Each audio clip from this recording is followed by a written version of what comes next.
Hi guys, tonight we're stepping through the towering gates of a medieval castle in the year 1300 where thick stone walls promise safety but certainly not comfort.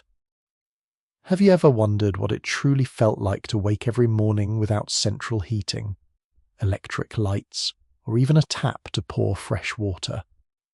Real medieval castles were remarkable places, yet they demanded constant work simply to keep everyone alive.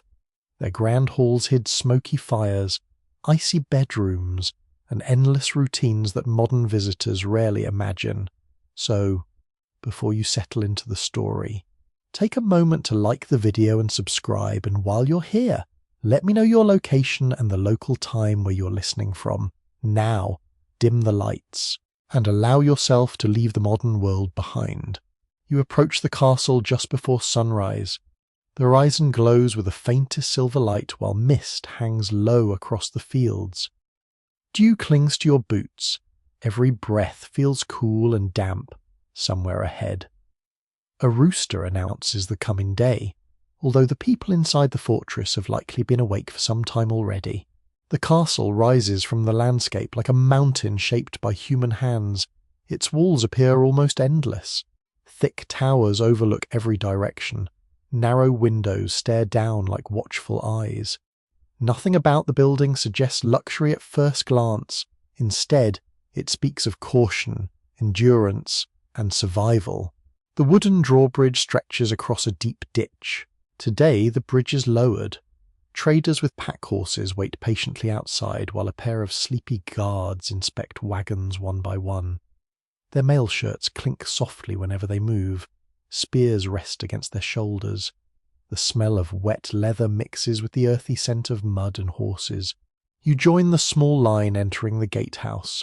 It is surprisingly dark beneath the heavy stone ceiling. Massive oak doors stand open, reinforced with thick iron bands blackened by decades of smoke and rain.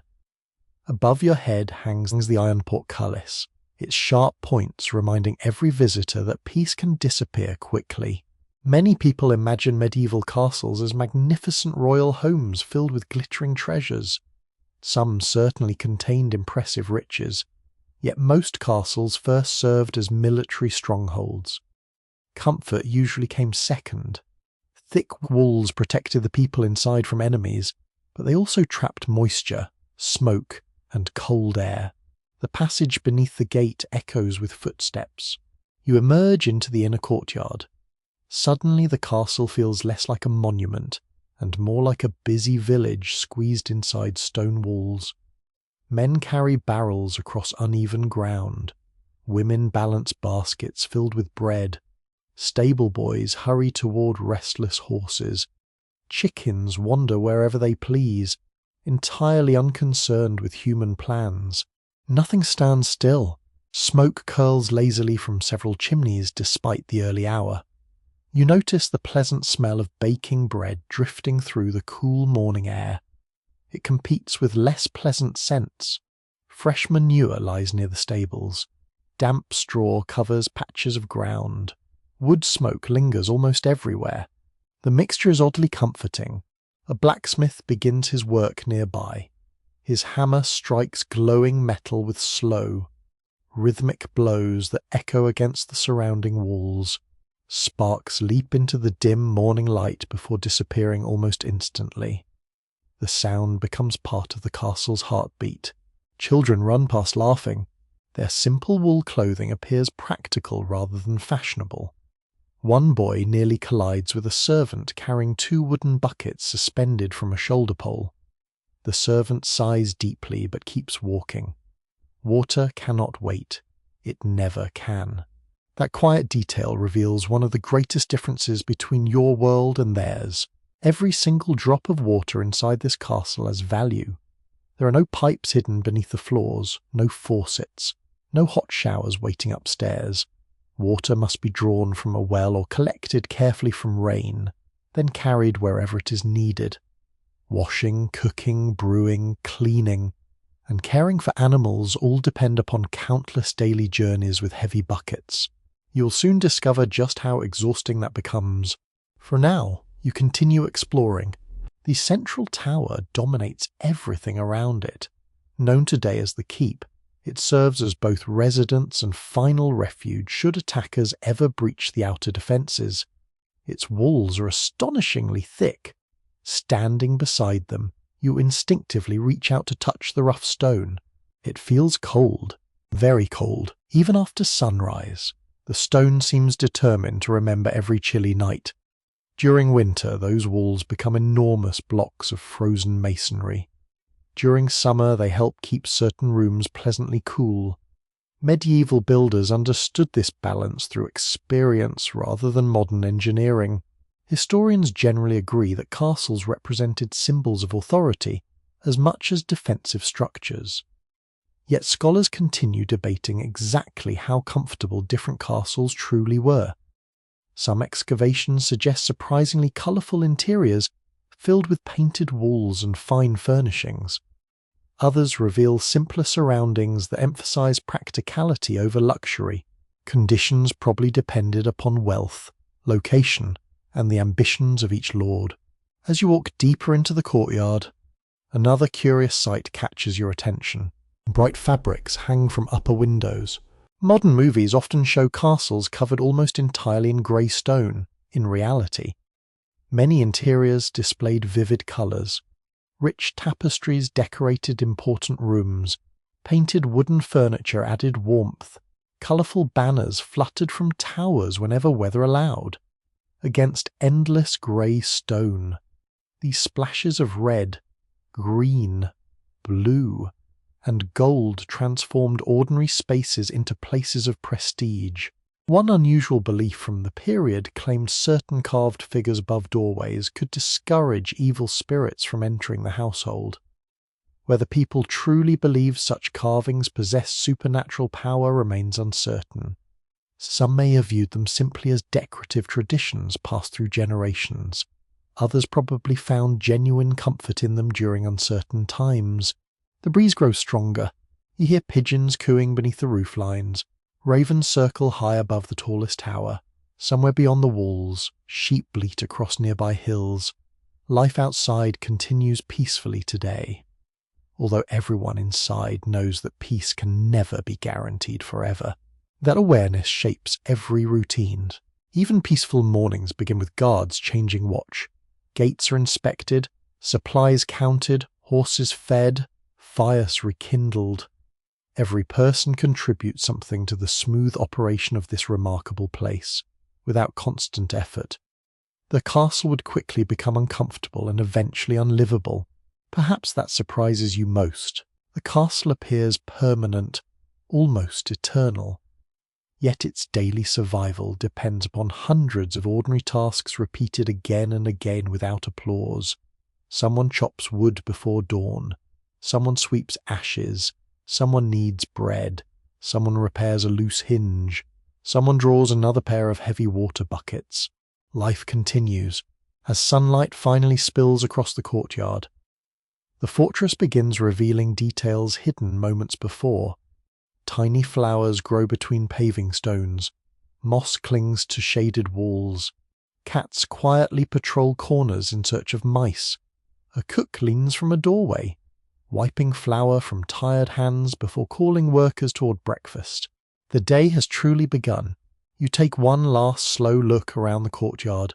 The walls no longer seem intimidating. Instead, they resemble the protective shell of a living community, one filled with hard work, familiar routines, quiet hopes, and countless stories waiting behind every wooden door. Soon you will step inside those rooms and discover how people manage daily life without heat, electricity, or running water. For now, you simply breathe the cool morning air, listen to the steady rhythm of the awakening castle, and continue forward with quiet curiosity. You leave the courtyard behind just as the castle settles into its full morning rhythm. The heavy wooden door closes softly behind you, muting the sounds of horses and blacksmiths until only a gentle echo remains inside. The air changes immediately. It is warmer than outdoors, but not because anyone has mastered the art of heating a building. The warmth comes from people, fires, animals nearby, and yesterday's lingering smoke trapped within thick stone walls. Morning arrives early here. No clocks ring across bedrooms. No glowing screens tempt anyone to remain beneath warm blankets. Instead, the day begins when darkness starts to fade and responsibility quietly taps every shoulder. The first sound you notice is not conversation. It is footsteps. Leather shoes scrape across worn stone floors. Wooden clogs knock against staircases polished smooth by generations of feet.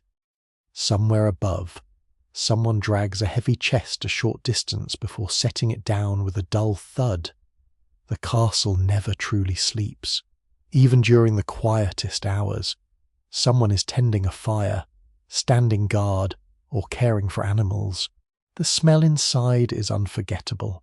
Wood smoke hangs gently in the corridors. Beeswax from candles adds a faint sweetness. Damp wool cloaks release the scent of yesterday's rain. Fresh bread drifts from the kitchens below, while herbs drying from ceiling beams contribute hints of rosemary, sage, and mint. It is surprisingly pleasant. Then another smell appears. A nearby fireplace still contains yesterday's ashes, reminding you that comfort and inconvenience always live together inside these walls.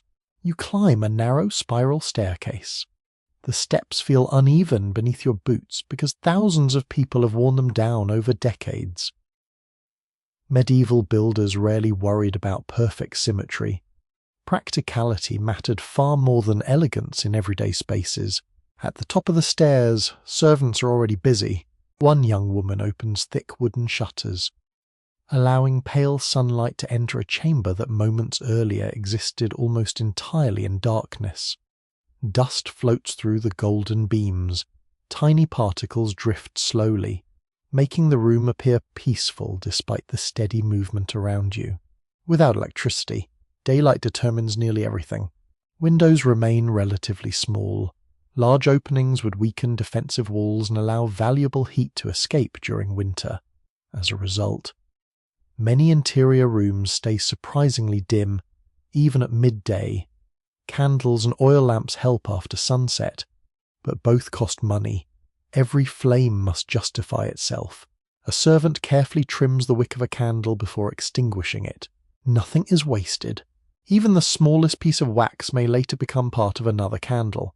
Medieval households recycle almost everything because replacing supplies often requires considerable expense and effort. Breakfast preparations continue nearby. Unlike modern breakfasts filled with endless choices, meals depend heavily upon the season, available stores, and household wealth. Fresh bread appears whenever possible. Thick porridge remains common. Cheese, ale, and leftover meat from yesterday may also find their place on the morning table. Before sunrise. Yes, it sounds unusual today. Yet weak ale often proves safer than questionable water supplies. The brewing process reduced certain harmful organisms, making lightly fermented drinks an ordinary part of daily life for adults and children alike. Historians generally agree that medieval people consumed surprisingly large amounts of bread. It formed the foundation of nearly every meal, regardless of social rank. Wealth determined the quality more than the presence. Nobles enjoyed finer white loaves, while servants commonly ate darker bread containing rye, barley, or oats. Nearby, an elderly servant gently shakes glowing embers inside the main hearth. The fire never truly dies if it can be avoided. Starting a completely new fire from scratch demands precious time and effort. Instead, someone usually protects hot coals beneath layers of ash overnight. Before dawn, those hidden embers awaken with fresh wood and careful breathing until flames return once again. It feels almost magical, yet it is simply experience passed from one generation to another. You step into a larger chamber where several beds stand behind heavy curtains. Modern visitors often imagine everyone sleeping in private bedrooms. In reality, privacy remains a rare luxury. Family members, attendants, guests, and children frequently share sleeping spaces according to status and necessity. Curtains serve several purposes. They block drafts. They provide modesty. Most importantly, they trap precious body heat around the bed during cold nights. Thick wool blankets and fur coverings perform the rest of the work. Touch one of the stone walls. It still feels cool despite the nearby fire. That sensation never fully disappears. Thick masonry absorbs enormous amounts of heat before slowly releasing it again. During winter, warming even a single room requires constant attention. Most chambers remain chilly throughout much of the year, especially those rarely occupied. Scholars still debate exactly how warm medieval castle interiors became during harsh winters. Experimental reconstructions suggest great halls could become reasonably comfortable near roaring fireplaces, while distant corners remained surprisingly cold. Other researchers argue many residents simply accepted temperatures modern people would consider uncomfortable. Both ideas may contain some truth depending upon the castle itself. A curious custom catches your attention. Several people greet one another with warm hands tucked inside opposite sleeves rather than leaving them exposed unnecessarily. Saving warmth becomes instinctive. Even simple habits reflect the constant relationship between people and the cold stone surrounding them. Outside the narrow window, sunlight grows stronger. The castle courtyard now bustles with activity you can barely hear through thick walls.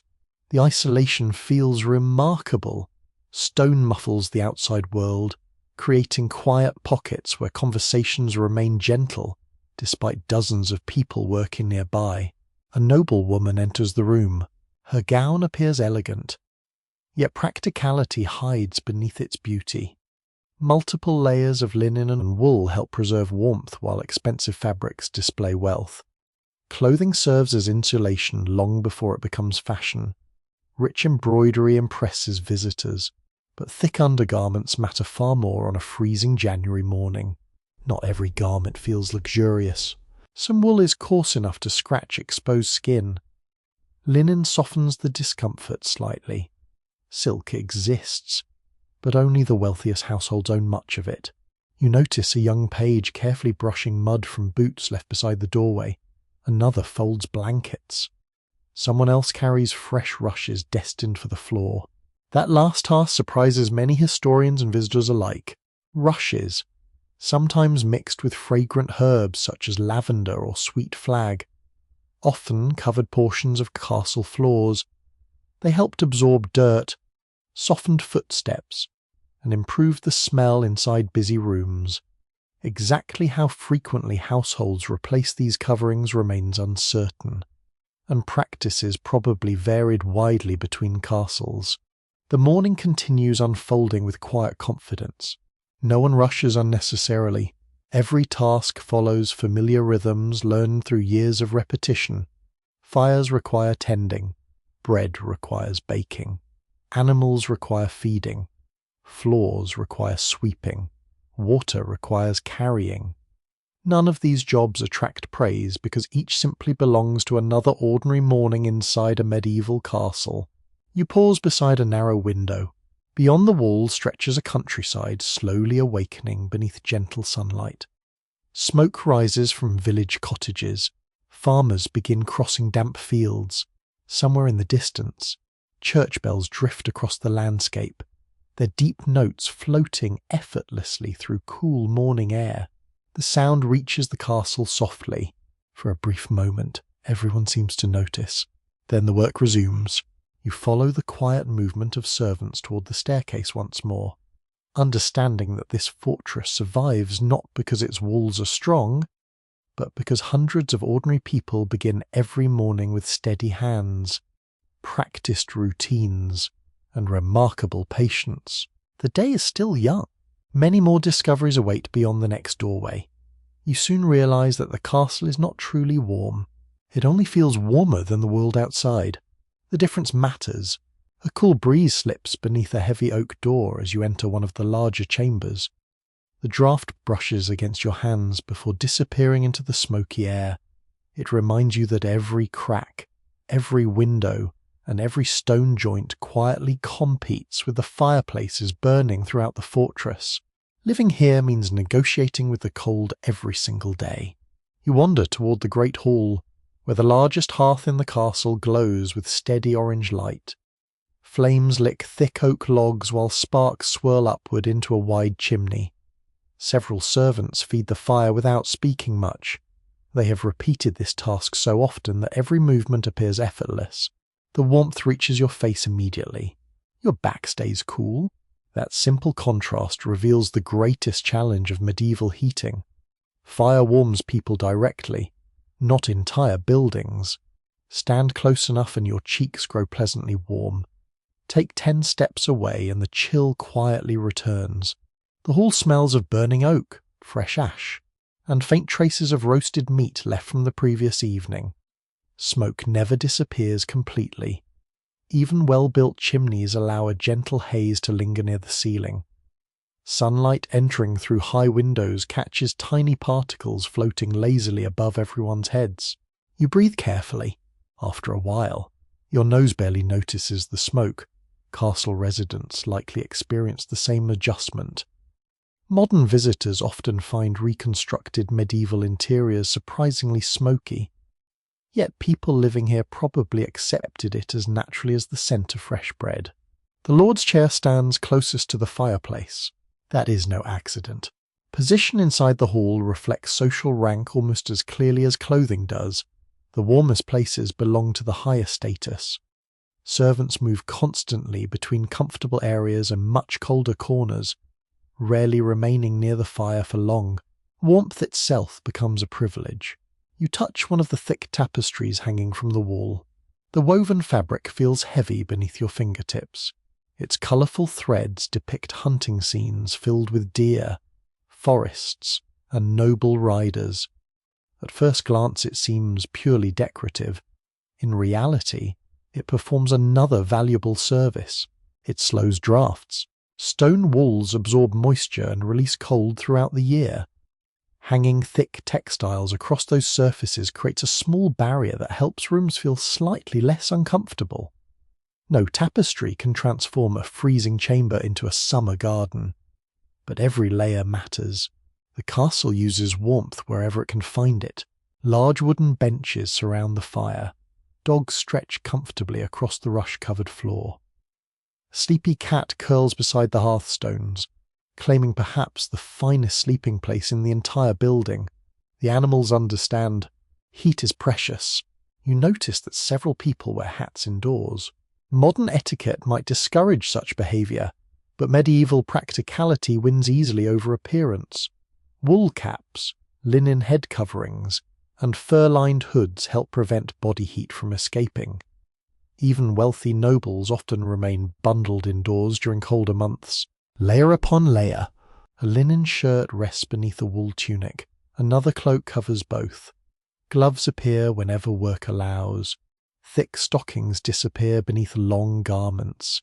Instead of heating rooms, people insulate themselves. Historians generally agree that medieval clothing served as the primary defense against cold, often more effectively than fireplaces alone. Excavated textiles, written household accounts, and surviving artwork all suggest multiple layers were common whenever temperatures dropped. You step closer to one of the windows. It is much smaller than you expected. Instead of broad sheets of clear glass, you find tiny panes held together by strips of lead. Some castles still rely on wooden shutters alone. Glass exists, but producing it remains expensive, even where windows contain glass. Tiny gaps often allow chilly air to creep indoors. Closing the shutters helps. So do thick curtains. Neither solution feels perfect. A servant quietly secures a curtain across the opening before moving away. The room grows slightly darker but noticeably calmer. The gentle draft fades almost at once. Comfort arrives in small victories. The floor beneath your feet reminds you of another challenge. Stone stays cold. Even beside the fire, the flagstones seem determined to preserve the memory of winter. Rushes soften each step, while woven mats appear beneath important chairs. Upstairs, wooden floors offer a little more comfort, though they creak cheerfully whenever someone crosses them. A curious detail catches your attention. Several people stand with their backs facing the fire while chatting with one another. They slowly rotate every few minutes. warming one side before turning to warm the other. It looks almost humorous. It is also remarkably practical. Without central heating, becoming evenly warm requires patience rather than technology. Near the hearth, an elderly servant begins arranging smooth stones beside the flames. You wonder why. After some time, he wraps the warmed stones in thick cloth before carrying them upstairs. They will be placed beneath blankets or near someone's feet before bedtime.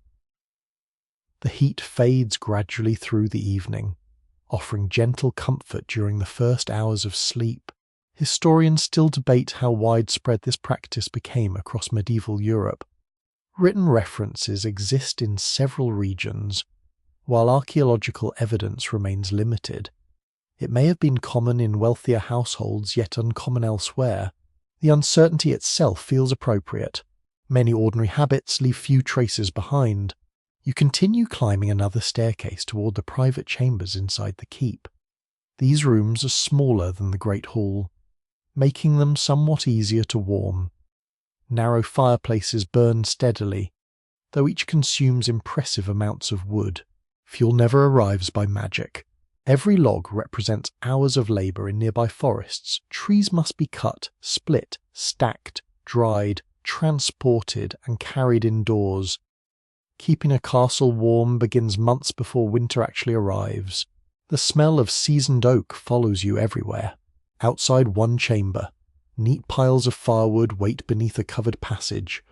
Their rough bark feels dry beneath your fingers. Someone has carefully arranged the stacks to protect them from rain. Knowing that damp wood burns poorly and produces far more smoke, preparation means survival. Beyond the windows, clouds slowly gather across the countryside, the sunlight softens, and the room grows dim almost immediately. You understand why fireplaces remain valuable even during daylight. They provide not only warmth, but also a comforting glow that fills shadowed corners with flickering light. The flames dance quietly. They become companions. People gather around them to eat. So, mend tools, tell stories, and simply exist together through long evenings. Fire is furniture, heating, lighting, and entertainment all at once. You pause beside the hearth one final time. The crackling wood, the faint scent of resin, the gentle warmth against your hands, and the soft murmur of nearby conversations create a feeling that almost resembles home, not because the castle is comfortable by modern standards, but because generations of people learned to build comfort from whatever they possessed. Stone could not change. Winter would always return. Yet patience, clever habits, thick clothing, and carefully tended fires transformed an unforgiving fortress into a place where families laughed. Children grew, and ordinary life quietly continued through another cold medieval season. The pleasant warmth of the hearth slowly fades behind you, as you follow a servant carrying 2 empty wooden buckets. They swing gently from a sturdy shoulder pole, knocking softly against each other with every careful step. The sound becomes strangely rhythmic, almost like a slow heartbeat echoing through the stone passageways.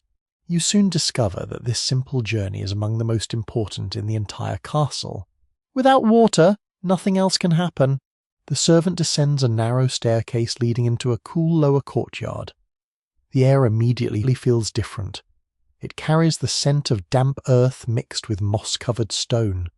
Sunlight barely reaches this sheltered corner, leaving the walls cool even during the warmer months. At the centre stands the castle well. It is not especially beautiful. A circular stone wall surrounds the opening, polished smooth by countless hands gripping its edge over generations. Above it rises a heavy timber frame supporting a thick rope wound around a wooden windlass. Every groove carved into the wood tells the story of years spent lifting bucket after bucket from the darkness below. You lean carefully over the rim. The well seems endless. Far beneath, you catch the faint shimmer of water reflecting a sliver of daylight. A cool breath rises from the shaft, carrying the unmistakable smell of wet stone. It feels wonderfully fresh. One servant secures an empty bucket to the rope before slowly lowering it into the darkness. The rope creaks, Wooden gears groan quietly. Finally, a distant splash reaches your ears several moments later. Then comes the hard part. Drawing water upward requires strength rather than speed. The servant turns the windlass steadily while another braces the frame with practiced ease. Their movements are calm and efficient. Neither wastes energy. This is only the first trip today. Many more will follow. Water is needed everywhere. The kitchens require it for cooking and baking. Brewers need it for ale. Laundry demands endless buckets. Horses drink astonishing amounts. The blacksmith cools hot metal with it. Cooks wash vegetables. Healers prepare herbal remedies. Floors must occasionally be scrubbed despite the effort involved. Every task begins here. Historians generally agree that securing a dependable water supply determined whether many castles could survive long sieges. Builders often selected locations with reliable springs or dug remarkably deep wells through solid rock. Some famous castles possessed wells extending hundreds of feet below ground, requiring extraordinary engineering long before modern machinery existed. The full bucket finally reaches the surface. Clear droplets sparkle in the morning light before running down its weathered wooden sides. The servant tests the water with a quick glance, satisfied. He places the bucket beside another already waiting to begin the long journey back through the castle. You volunteer to lift one. At least you imagine doing so. The weight surprises you immediately. Water is far heavier than it appears when flowing effortlessly from a modern faucet. After only a few steps, your shoulders begin understanding why medieval servants developed such remarkable endurance. No wonder they move carefully. Spilling even a small amount means extra work. The narrow corridors offer little room to maneuver. Passing another servant requires patience and quiet cooperation.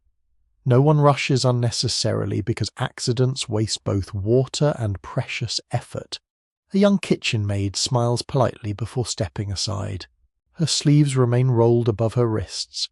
Tiny droplets glisten on her hands despite the cool air. She has probably already made several trips since sunrise. The castle depends upon invisible routines like hers. You continue toward the kitchens. Long before entering, you smell them. Fresh bread, boiling broth, smoke, roasting onions. The aromas mingle together until the entire corridor seems filled with comforting warmth. Inside, organized chaos unfolds. Large cauldrons simmer gently over open fires. Several cooks knead dough on heavy wooden tables dusted generously with flour. Others wash vegetables inside broad wooden tubs using the precious water that has just arrived. Not a single drop is treated carelessly. Dirty water often finds another purpose before finally being discarded. It may rinse muddy boots, dampen dusty floors, or help clean tools after preparing meals. Medieval households understand reuse instinctively because obtaining fresh supplies requires constant labor. Nothing goes to waste. You notice another curious detail. Very few people drink plain water during meals unless absolutely necessary. Fresh well water certainly exists, yet concerns about contamination remain common in larger settlements. Weak ale and diluted wine frequently accompany ordinary meals because fermentation provides an additional layer of safety. Scholars continue discussing exactly how dangerous medieval drinking water truly was. Some researchers argue that deep wells produced reasonably clean water in many castles. Others believe contamination from nearby waste posed greater risks than once imagined. Conditions likely varied enormously depending upon local geology, maintenance, and population size. As the cooks continue working, another servant arrives carrying rainwater collected from large storage barrels. Rainwater serves different purposes. It may wash clothing, clean wooden floors, or supply animals. Castle builders often designed gutters and channels directing rainfall into underground cisterns. Every shower became an opportunity to gather another valuable resource. During dry summers, those reserves could prove extremely important. Outside again, you follow the route water travels through the castle. It is surprisingly complicated. Some chambers receive buckets several times each day. others only when absolutely necessary. Every household member understands that convenience simply does not exist. If you want water, someone must carry it. That reality shapes daily habits in ways modern people rarely consider. Hands are washed less frequently than today, though still more often than popular myths suggest. Baths occur occasionally rather than daily. Clothes are carefully maintained because laundering them consumes enormous amounts of effort. Even cooking reflects this limitation.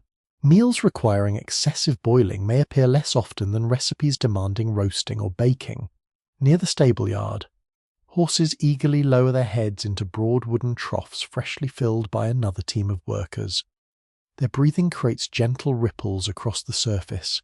Nearby chickens peck happily around scattered straw while a stable cat drinks cautiously from a shallow bowl. Every creature shares the same essential need. Water connects the entire castle. One unusual tradition catches your attention. Some households believed placing certain smooth stones or silver objects inside storage vessels helped preserve water freshness. Whether these practices offered genuine benefits or simply reflected generations of inherited wisdom remains uncertain.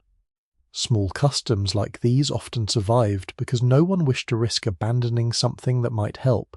The afternoon sun climbs higher. More buckets continue moving through corridors, staircases, kitchens, workshops, and living quarters. The flow never truly stops. It simply changes direction according to the needs of each hour. The castle resembles a living body. Water becomes its blood. Servants become its steady heartbeat. You pause beside the well one final time before continuing your journey. The rope creaks once more as another bucket disappears into the cool darkness. A distant splash echoes upward. Patient hands begin turning the windlass again. Tomorrow they will repeat the same routine. The day after that as well, perhaps for decades. Generations may pass while the same well quietly provides life to everyone sheltered behind these ancient walls. It asks only for strength, patience, and persistence in return. The scent of fresh bread draws you naturally toward the heart of the castle. Long before you reach the kitchens, warm air drifts through the corridors carrying hints of roasted meat, onions, herbs, and wood smoke. After the cool stone passages and the damp smell surrounding the well, the change feels almost magical. This is where the castle comes alive. You step through a wide doorway and immediately understand why medieval kitchens were often built as separate wings, or placed away from the most important living chambers whenever possible. The heat is astonishing. Several open hearths burn at once. Flames dance beneath enormous iron cauldrons suspended from adjustable hooks. A brick bread oven radiates steady warmth into the room, while glowing embers spread across smaller cooking fires where servants roast vegetables and joints of meat. The crackling never stops. Neither do the voices. Cooks call instructions without shouting. Wooden spoons scrape against heavy pots. Knives strike thick chopping blocks with steady rhythm. Water hisses as it splashes onto hot stones near the fire. Somewhere in the corner, dough is slapped firmly onto a broad wooden table. Everything moves with quiet purpose. No one appears rushed, yet nobody stands idle. You notice that every worker understands exactly where to be. One servant carries split firewood. Another turns a spit holding a large piece of pork above glowing coals. Two young kitchen boys peel onions while trying unsuccessfully not to rub their watering eyes. The smell makes you smile. A baker carefully lifts several round loaves from the great oven using a long wooden paddle. The crusts shine golden brown beneath a thin layer of flour. As they cool, the rich aroma spreads through the kitchen until even the busiest workers seem to breathe a little more deeply. Bread comes first. Historians generally agree that bread formed the foundation of nearly every medieval diet. It appeared at breakfast, dinner, and supper, serving not only as food but sometimes as a plate. Thick slices known as trenchers often supported meat and sauces before eventually being eaten or given to the poor. You pick up a freshly baked loaf. Its crust feels crisp, The inside remains soft and pleasantly warm. Steam escapes the moment it is broken apart. Simple food. Wonderful food. Nearby, a servant stirs a massive pot of pottage. The thick mixture bubbles gently, releasing the comforting scent of leeks, cabbage, barley, peas, and herbs, depending on the season and the household's wealth. Pieces of bacon, beef, or mutton might enrich the stew. Every castle prepares its version a little differently. No recipe is truly fixed. The pot accepts whatever the season provides. Root vegetables dominate during colder months. Fresh greens brighten the mixture in spring. Summer offers beans and herbs. Autumn fills the kitchens with onions, apples, and freshly harvested grains. Nothing seasonal is ignored. Food preservation determines survival almost as much as cooking itself. Along one wall, rows of salted meat hang from sturdy wooden beams. Nearby barrels contain salted fish, while sacks of oats, rye, barley, and dried peas wait patiently for the months ahead. Wheels of hard cheese rest on wooden shelves beneath linen cloths. The room smells wonderfully complicated. Smoke, salt, fresh herbs, animal fat, warm bread, a faint sweetness from stored apples. It is a scent impossible to mistake. You glance upward toward the dark ceiling beams. Hundreds of herbs hang upside down in neat bundles. Sage, thyme, mint, rosemary, marjoram, some flavor meals.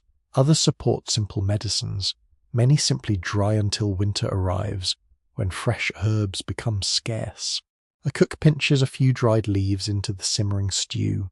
The fragrance changes instantly. One of the younger servants begins grinding spices using a heavy stone mortar.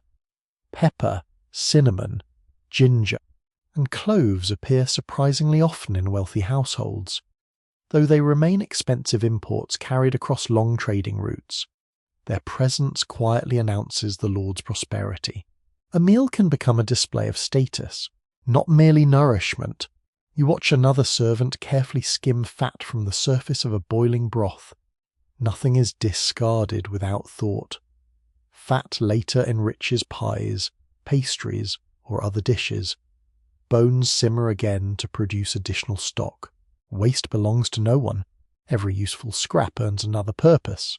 Scholars still debate exactly how varied medieval noble diets remained throughout the year.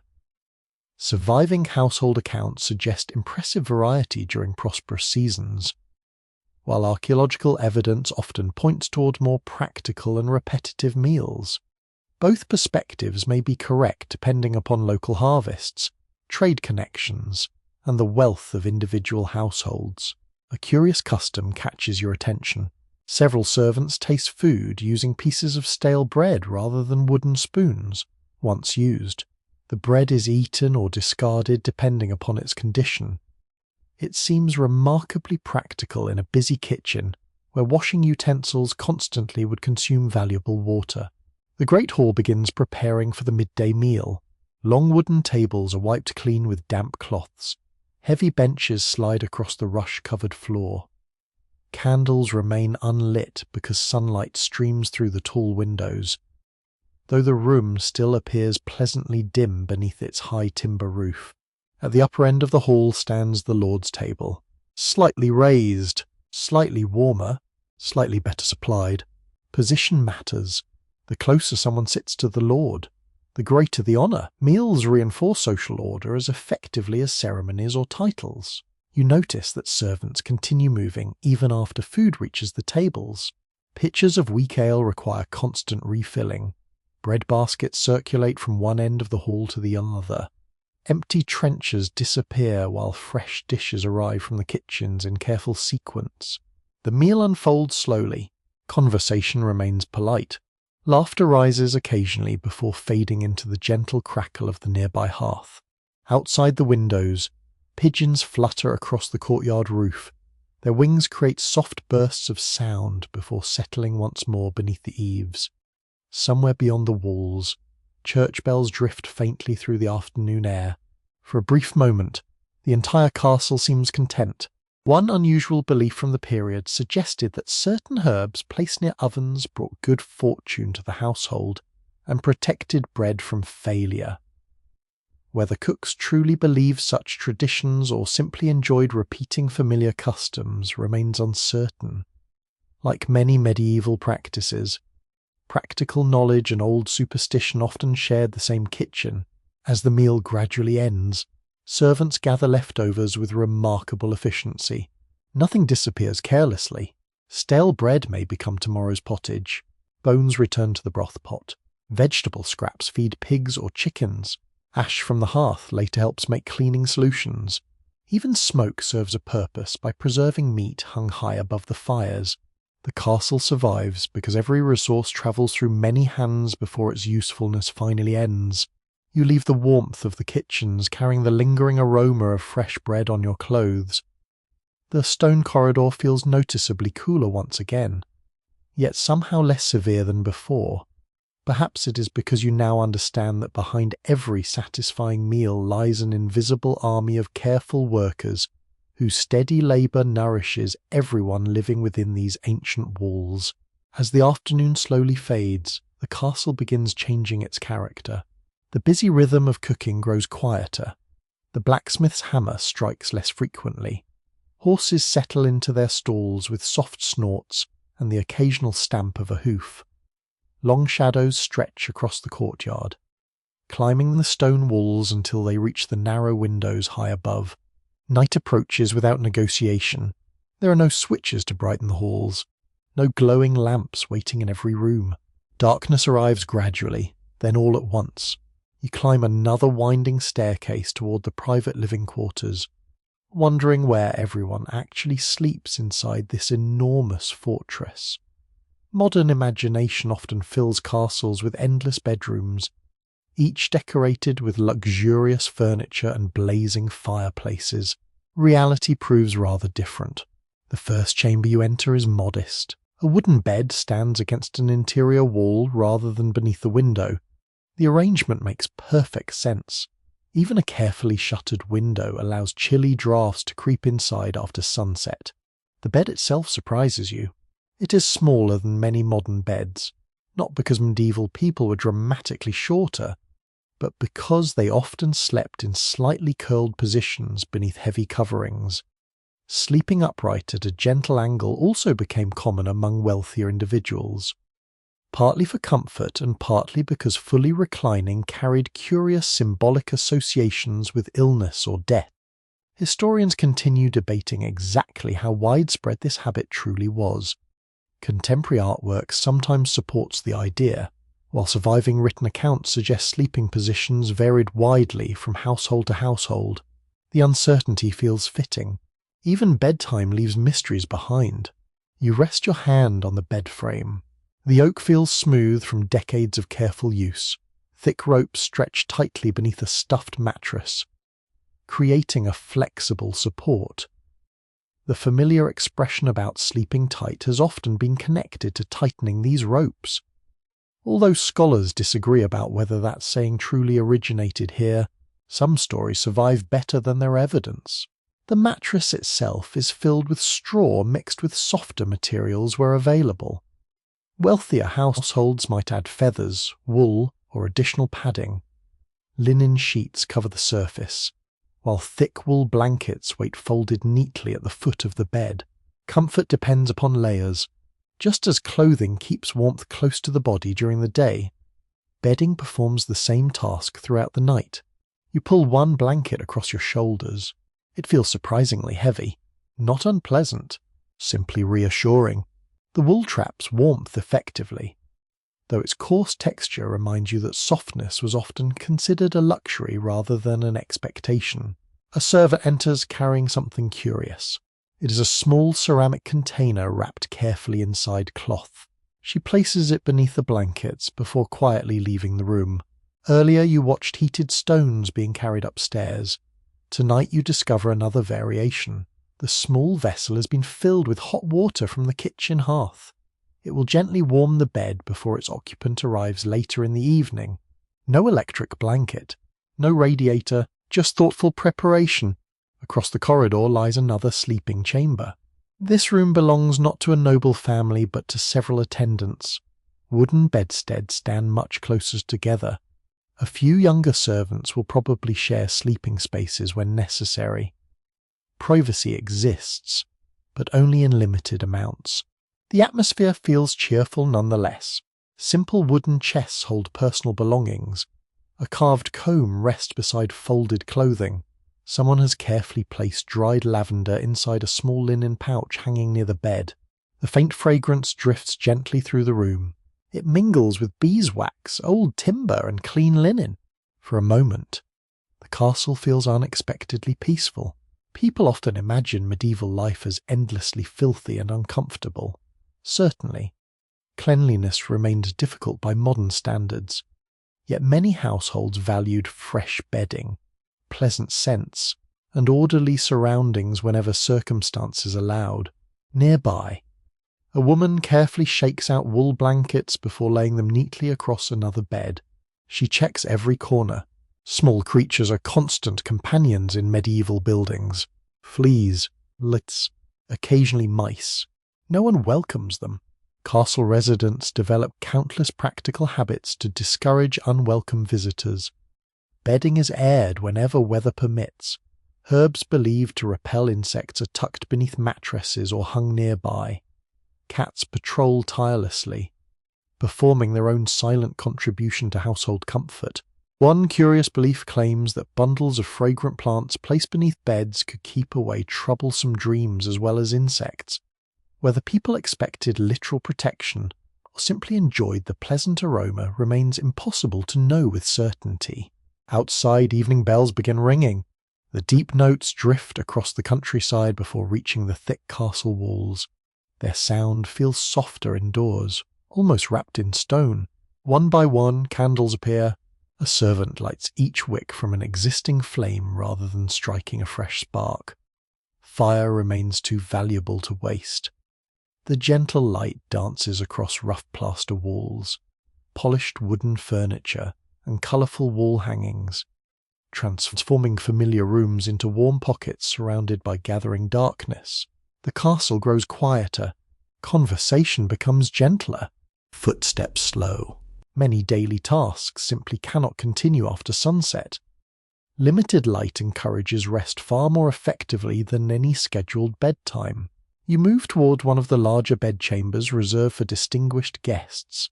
Heavy curtains surround the bed on all sides. At first they seem extravagant. Then you step inside. The difference is immediate. The enclosed space feels noticeably warmer because the thick fabric traps body heat and blocks wandering drafts. Combined with blankets and shared warmth from sleeping companions when appropriate. These curtains create a remarkably effective little shelter within the larger room. Small improvements matter greatly, especially during winter. Scholars generally agree that many medieval people slept in shifts or experienced what modern researchers sometimes call segmented sleep. After several hours of rest, individuals might wake quietly for prayer, conversation, or simple household tasks before returning to bed until dawn. Historians continue discussing how widespread this pattern truly was, but references appear in numerous medieval and early modern writings. You imagine the castle at midnight. Most rooms remain dark. Only the faint glow of protected embers survives within the hearths. Guards pace the walls beneath moonlight. Stable hands check restless horses. Somewhere a baby cries briefly before settling once more beneath warm blankets. Everything else waits. Even silence seems alive. The smell of cooling fireplaces lingers throughout the corridors. Wax from recently extinguished candles leaves a gentle sweetness in the air. Thick stone walls hold the day's warmth for a little while longer, before slowly surrendering it to the cold night beyond. You sit quietly beside the window. Outside, stars emerge one after another above the towers. The village below has almost disappeared into darkness except for the occasional flicker of a cottage fire. The castle itself seems to breathe slowly, like an enormous living creature finally settling into sleep after another demanding day. Soon you will do the same, wrapped in wool, sheltered by stone, listening to distant footsteps fading through the quiet halls while the ancient fortress watches patiently over everyone resting inside its walls. Morning arrives once again with the quiet crackle of rekindled fires and the soft murmur of servants already beginning another day's work. You leave the sleeping chambers feeling rested enough. Although the stone floors greet your feet with the same cool firmness as yesterday, the castle never stays clean for long. That may sound surprising. After all, hundreds of people spend every waking hour working here, yet a medieval castle constantly battles dirt from every possible direction. Mud arrives on boots, smoke settles onto walls, ash escapes from fireplaces, animals wander through courtyards, rain splashes across entrances, dust drifts through open windows whenever the wind changes. Cleaning never truly ends. You descend toward the great hall just as two servants begin sweeping yesterday's rushes into neat piles. Long-handled birch brooms whisper across the floor with gentle, steady strokes. The sound is oddly soothing, like dry grass moving beneath a light breeze. Fresh rushes wait nearby. Bundles of green reeds mixed with fragrant herbs lie stacked beside the doorway. Once the older coverings become too worn or unpleasant, they're gathered and carried away before clean layers replace them. The difference is immediate. The hall smells fresher. Hints of lavender, mint, and sweet meadow plants mingle with the lingering scent of oak smoke. For a brief moment, the room feels almost like a country garden rather than a fortified residence built for war. You kneel to examine the new rushes more closely. Some stems remain soft and green, others have already begun drying slightly. Their real purpose is practical rather than decorative. They cushion footsteps, absorb small amounts of moisture, collect dust that would otherwise swirl through the room, and provide a modest layer of insulation above the cold stone floor. Historians generally agree that fresh rushes covered many medieval interiors, especially important halls. Exactly how often households replaced them remains uncertain. Wealthy castles probably refreshed them more frequently than smaller manors, while ordinary homes often reused them for longer periods. Nearby, another servant wipes a long wooden table using a damp linen cloth. The water bucket stands beside him. He uses surprisingly little. Every drop still matters. Rather than flooding surfaces with water, people rely upon careful wiping, scraping, brushing, and polishing. Water cleans effectively, but obtaining it requires considerable effort, as you discovered yesterday beside the castle well. Across the hall, sunlight reveals tiny streaks of soot clinging to the upper walls. Fireplaces warm the castle. They also coat it with smoke. Several times each year, workers climb ladders to scrub beams, remove accumulated soot, and inspect chimneys, left unattended. Smoke stains gradually darken timber and plaster until entire rooms appear far gloomier than intended. The smell of fresh ash drifts gently through the air. It reminds you that cleaning itself often begins with yesterday's fire. Ash proves surprisingly useful. Mixed with water, certain wood ashes create a simple alkaline solution capable of removing grease from cooking pots and clothing. Medieval people did not understand the chemistry involved, but generations of experience taught them which ashes worked best. Nothing useful is ignored. A cook carries a bucket filled with cooled fireplace ash toward the laundry area. Another servant carefully empties kitchen scraps into a container destined for pigs waiting outside the walls. Even waste finds purpose. You step into a narrow corridor where several women beat wool blankets using smooth wooden paddles. Small clouds of dust float briefly through shafts of morning sunlight before disappearing into the cool air. The rhythm becomes almost musical. Tap, turn, shake. Repeat. The blankets smell faintly of wool and dried herbs rather than perfume. Cleanliness here is measured differently than in the modern world. The goal is not absolute sterility, but practical comfort and reasonable freshness. A castle can never become spotless. It can remain livable. You continue toward the kitchens. There, copper pots hang neatly from wooden racks after being polished with sand and cloth. Iron cooking vessels receive attention as well, rubbed with fat to discourage rust before returning to their hooks. Each tool earns careful maintenance. Replacing expensive cookware is far more difficult than preserving what already exists.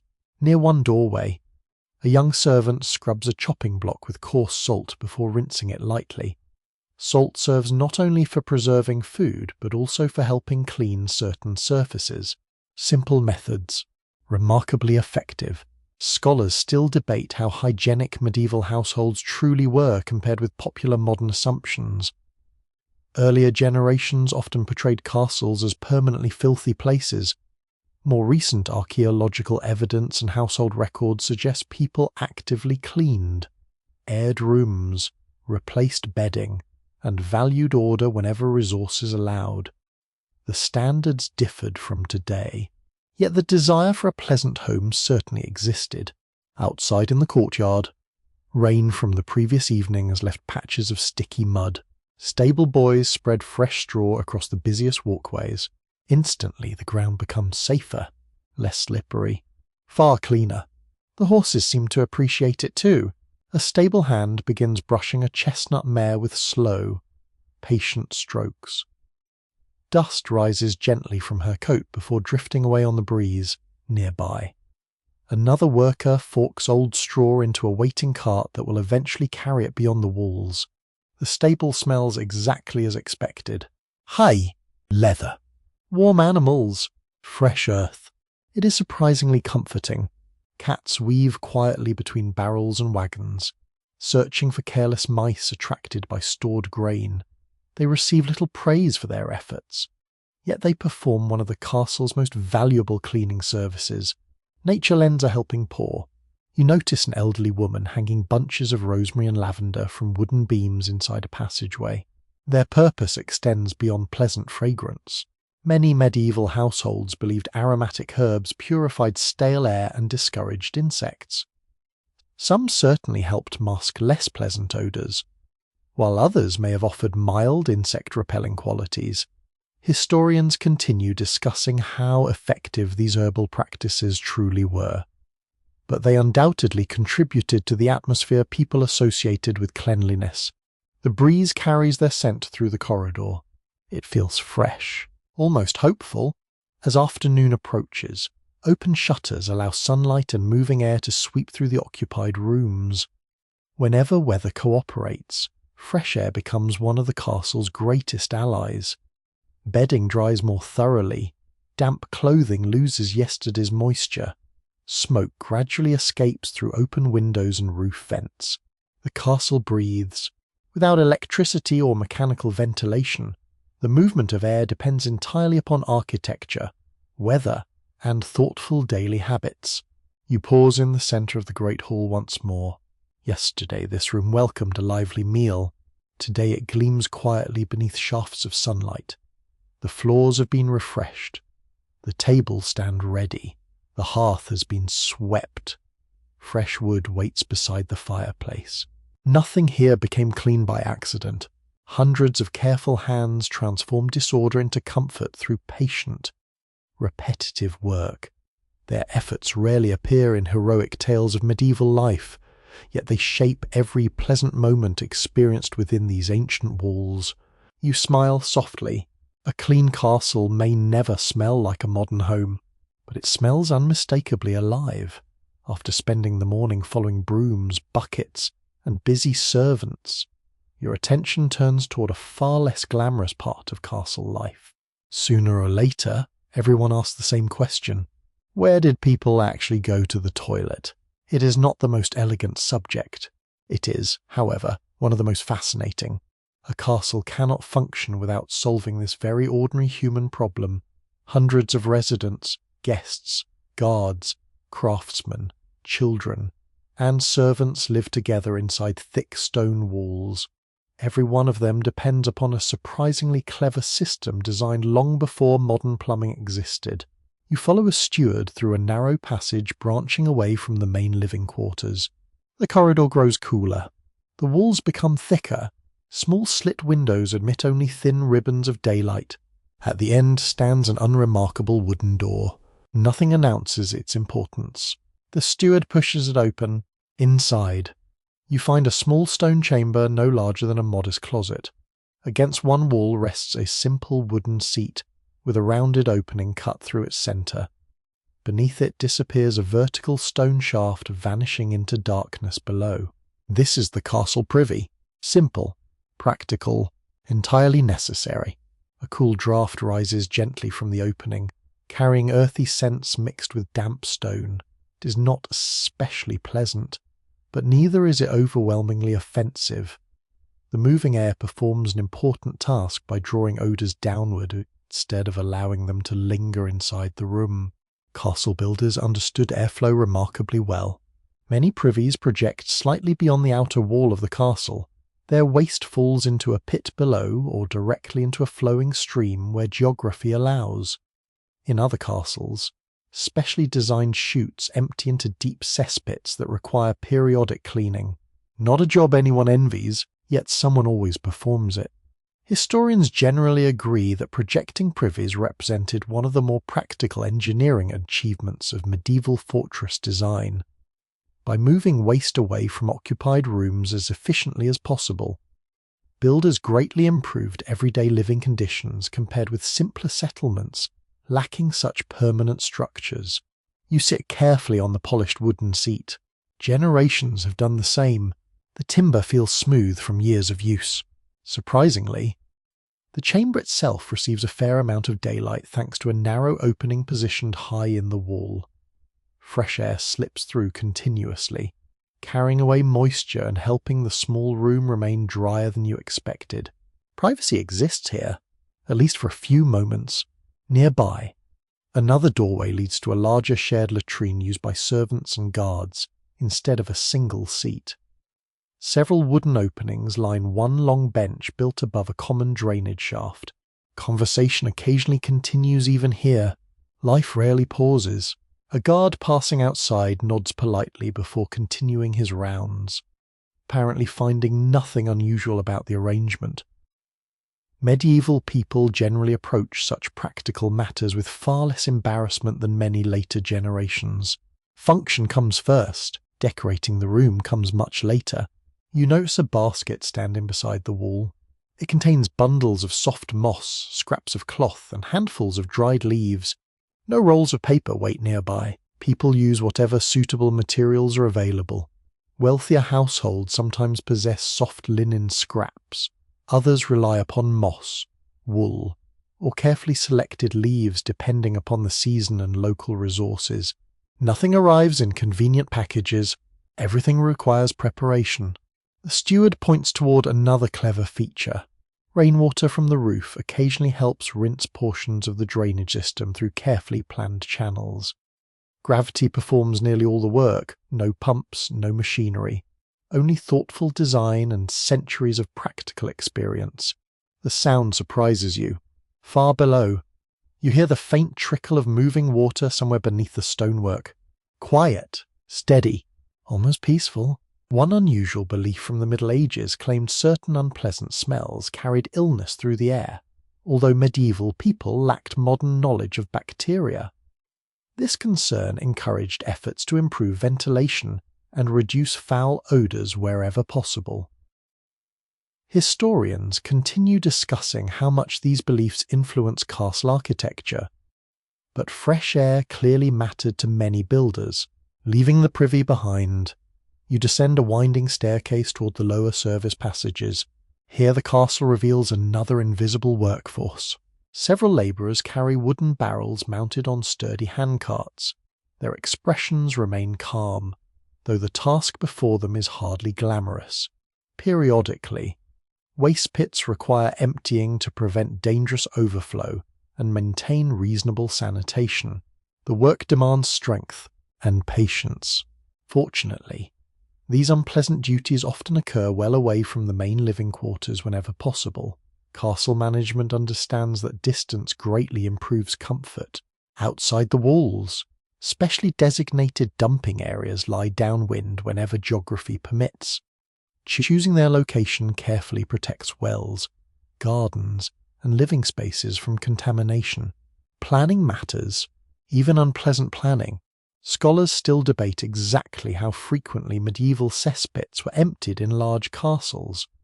Archaeological excavations reveal substantial deposits accumulated over many years, while surviving household accounts suggest maintenance varied greatly according to local conditions, population size, and available labour. Curiously, those ancient waste pits have become treasure chests for modern archaeologists. Seeds, animal bones, broken combs, buttons, fragments of leather shoes, even forgotten toys. Objects discarded centuries ago quietly preserve details of everyday life rarely mentioned in official records. Yesterday's rubbish becomes today's history. You step back into the fresh afternoon air, feeling unexpectedly appreciative of medieval engineering. The courtyard seems brighter, cleaner, more orderly, perhaps because you now understand how much unseen effort supports ordinary comfort. Nearby, a mason carefully inspects the exterior wall beneath several projecting privies. He replaces worn mortar between stones before winter rains can widen the gaps. Even the toilet requires maintenance if the castle is to remain healthy. Every structure demands care. A pair of ravens land briefly upon the battlements before lifting gracefully into the breeze. Their harsh calls echo across the valley, mingling with distant hammer blows from the blacksmith's workshop. Life continues. As always, the castle hides countless practical solutions beneath its impressive appearance. Visitors admire towers, battlements, and great halls. Residents appreciate something rather different. Reliable wells, warm fireplaces, strong roofs, and properly functioning privies. The ordinary details quietly sustain extraordinary buildings. You glance once more toward the small stone doorway you visited only moments ago. It will never appear in heroic poems. No travelling minstrel sings proudly about castle toilets. Yet without them, every magnificent fortress would quickly become impossible to inhabit. Their quiet efficiency reminds you that history is often shaped not only by kings and battles, but also by clever builders solving everyday problems with patience, observation, and remarkable practical wisdom.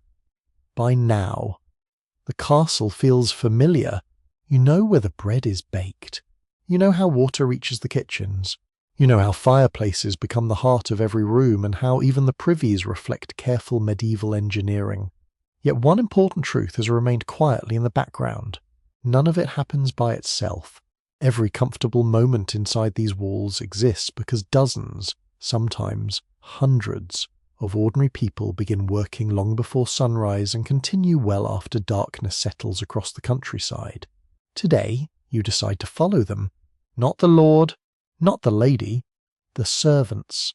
The castle wakes before the sky turns pale. A faint glow still rests below the eastern horizon when you hear the first footsteps echoing through the lower corridors.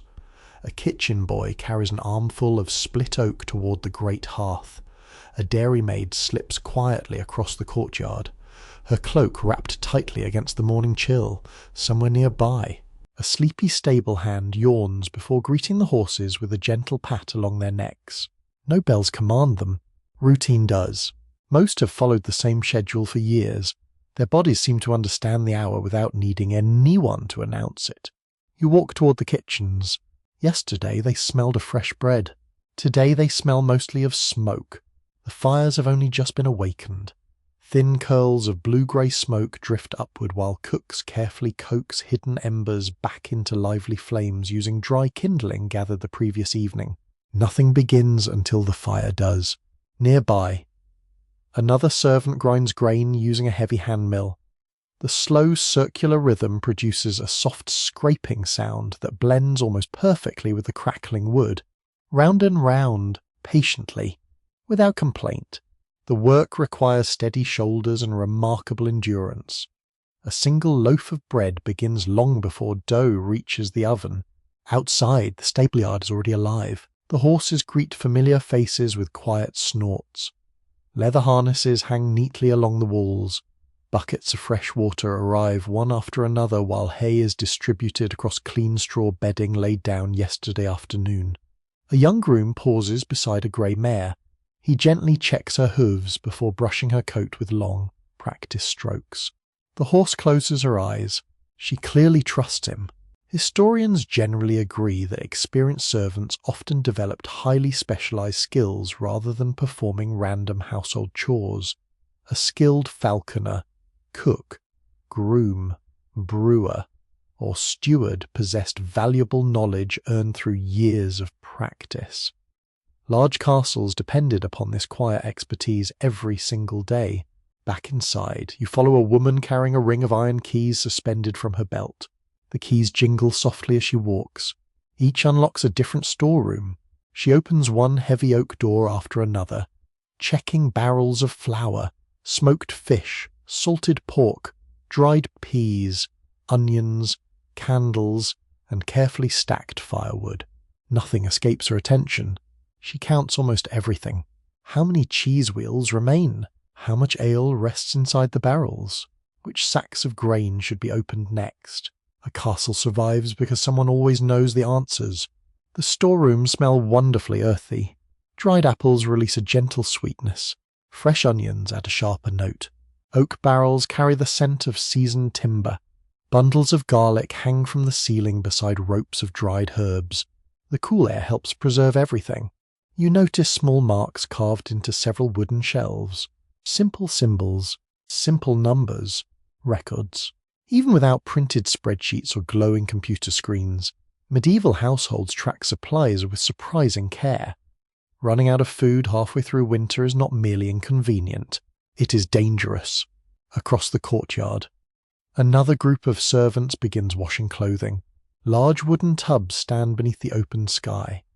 Steam rises gently as warm water mixes with homemade lye prepared from yesterday's fireplace ashes. Several women rub heavy linen against smooth wooden boards before rinsing it carefully. Their hands move constantly. The work looks exhausting. Heavy wool garments become astonishingly difficult to lift once soaked with water.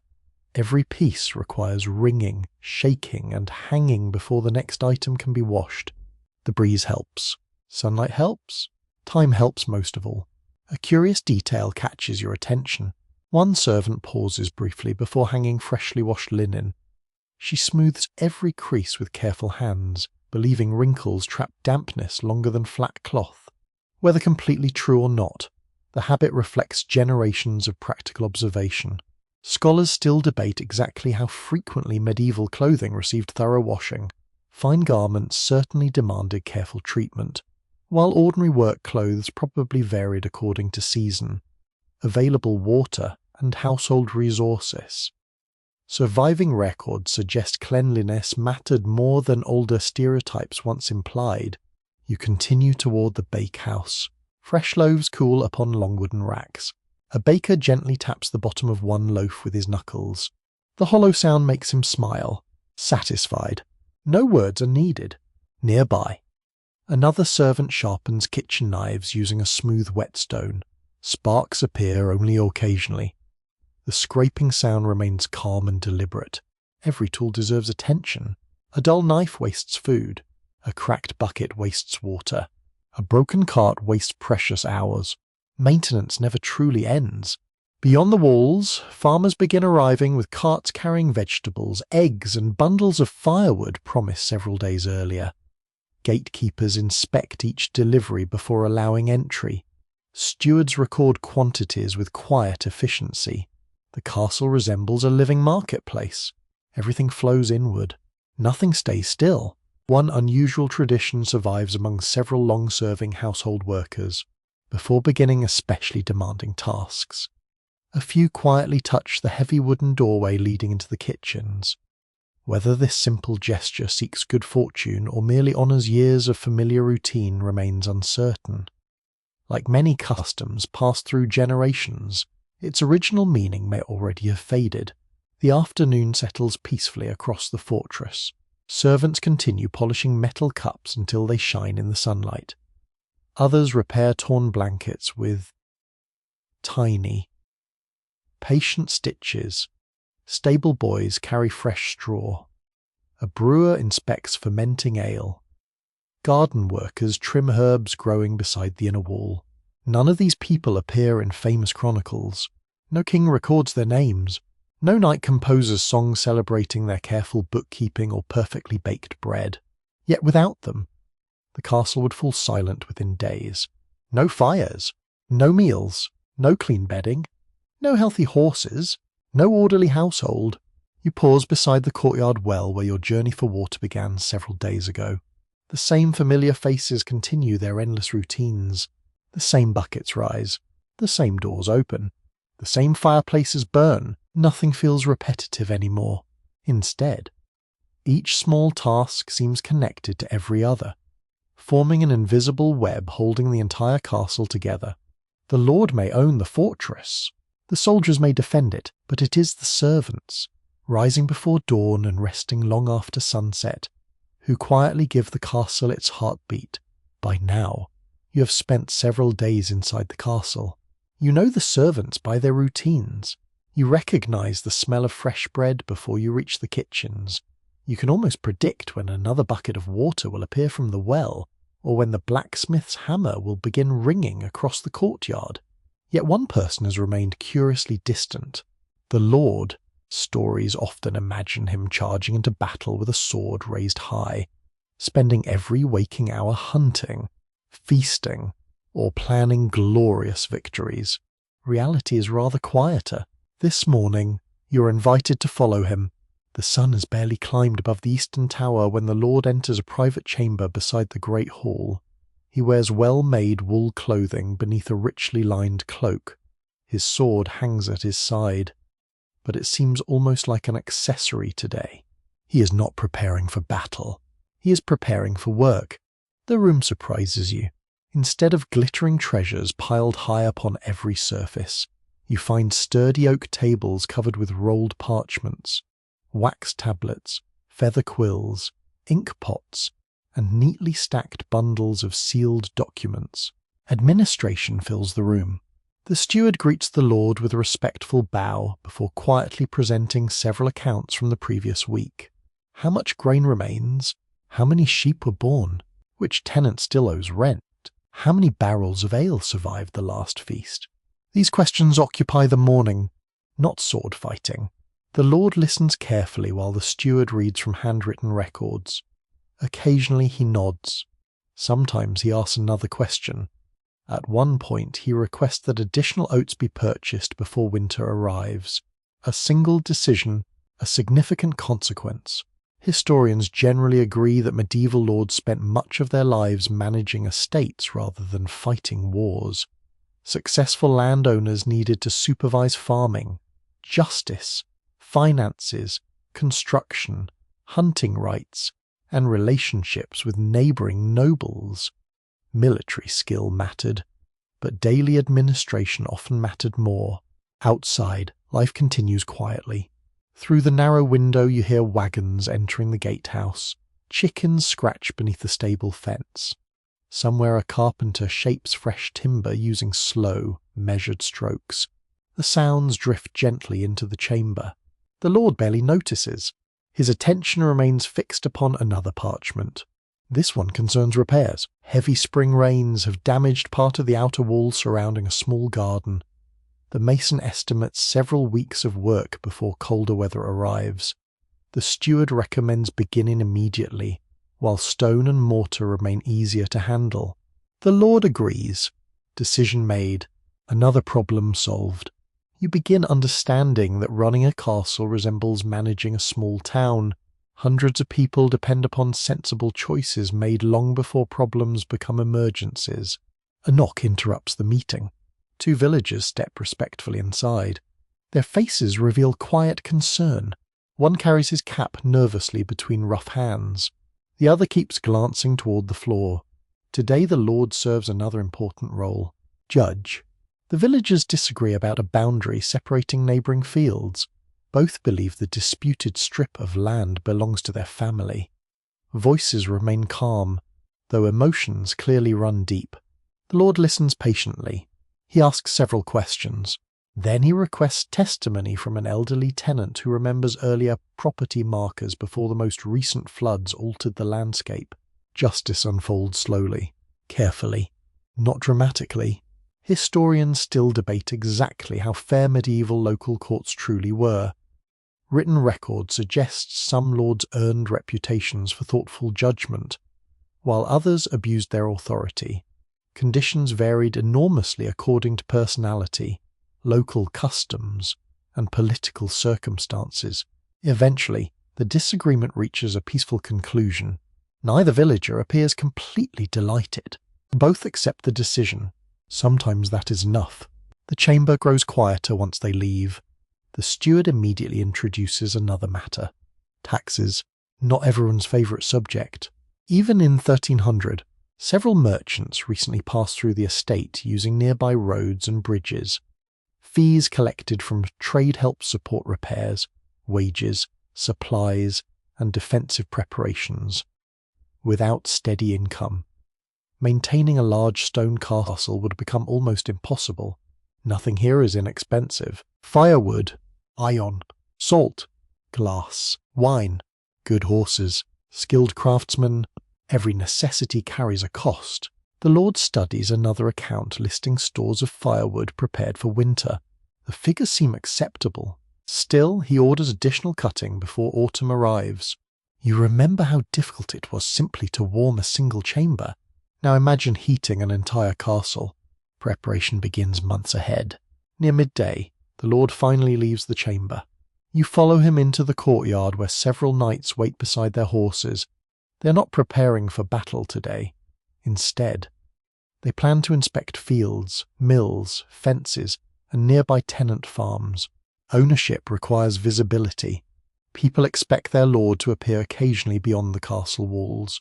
The ride proceeds peacefully. Golden fields ripple beneath a gentle breeze. Farmers pause briefly to offer respectful greetings before returning to their work. The lord stops several times to inspect drainage ditches, discuss harvest expectations, and examine a damaged bridge needing repair before heavy autumn rains. Leadership often looks ordinary. One unusual belief among some medieval nobles suggested that personally walking newly harvested fields encouraged future abundance. Whether rooted in old tradition, practical observation, or simple symbolism remains uncertain. Customs often blended sensible habit with inherited folklore in ways difficult for modern historians to separate completely. Returning to the castle during late afternoon, the lord visits the stables before entering the great hall. He knows several horses by name. He notices one appears slightly lame. A stable master promises to watch the animal carefully over the coming days. Nothing escapes experienced eyes. The evening meal approaches. Today the great hall feels lively but orderly. The lord occupies the high table, yet conversation rarely centers upon heroic adventures. Instead, people discuss weather, harvest prospects, visiting merchants, repairs, and news from neighbouring estates. Practical matters dominate. Tomorrow depends upon them, as candles gradually replace daylight.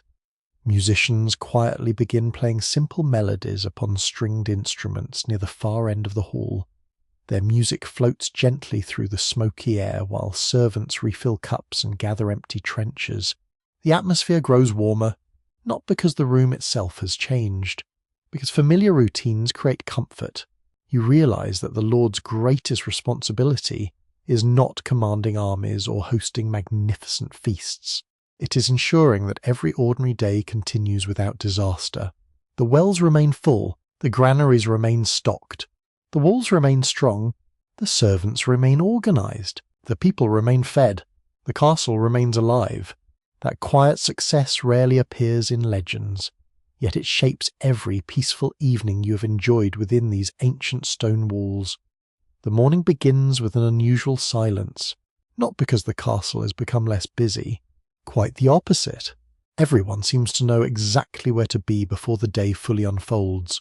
Fires are already burning, bread is already rising, horses have already been watered. The quiet comes from confidence, the kind that grows only after countless mornings following the same familiar rhythm. Today, however, you notice someone moving through every corner of the castle with calm purpose. The lady of the castle. Popular stories often place her beside a window, patiently embroidering while waiting for knights to return from distant battles. Sometimes that happened. Most days did not. You find her standing inside the storeroom with the steward you met yesterday. A long oak table is covered with small sacks of herbs, wax tablets, keys, folded linens, and lists written on carefully prepared parchment. She studies them one by one. Nothing escapes her attention. She asks how much honey remains, whether enough linen has been woven for the coming winter, if the herb garden recovered after last week's heavy rain, whether the dairy cows are producing less milk than expected. Every question has a purpose. Every answer influences dozens of lives. Historians generally agree that noblewomen often carried enormous responsibility for managing the household, especially when their husbands travelled, hunted, attended court, or joined military campaigns. Running a castle demanded organisation, diplomacy, financial awareness, and practical knowledge that extended far beyond ceremonial duties. The lady closes one ledger and immediately opens another. This one concerns food stores. You recognise many familiar items: barrels of salted pork, cheese wheels, dried peas, barley, oats, bundles of onions, jars of preserved fruit.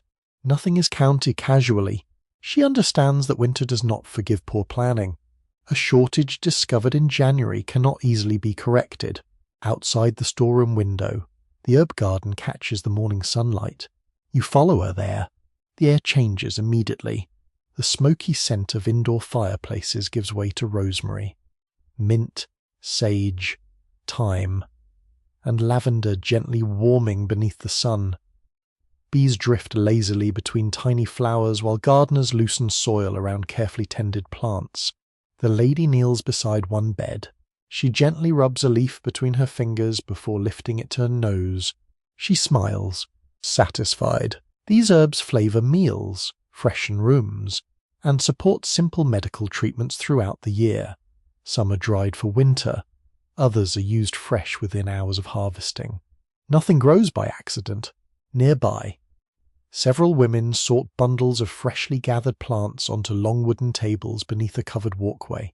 One group ties herbs together for drying. Another separates damaged leaves. A third prepares small cloth pouches destined for bedchambers and clothing chests. The entire process feels remarkably organised. A young servant accidentally drops one basket.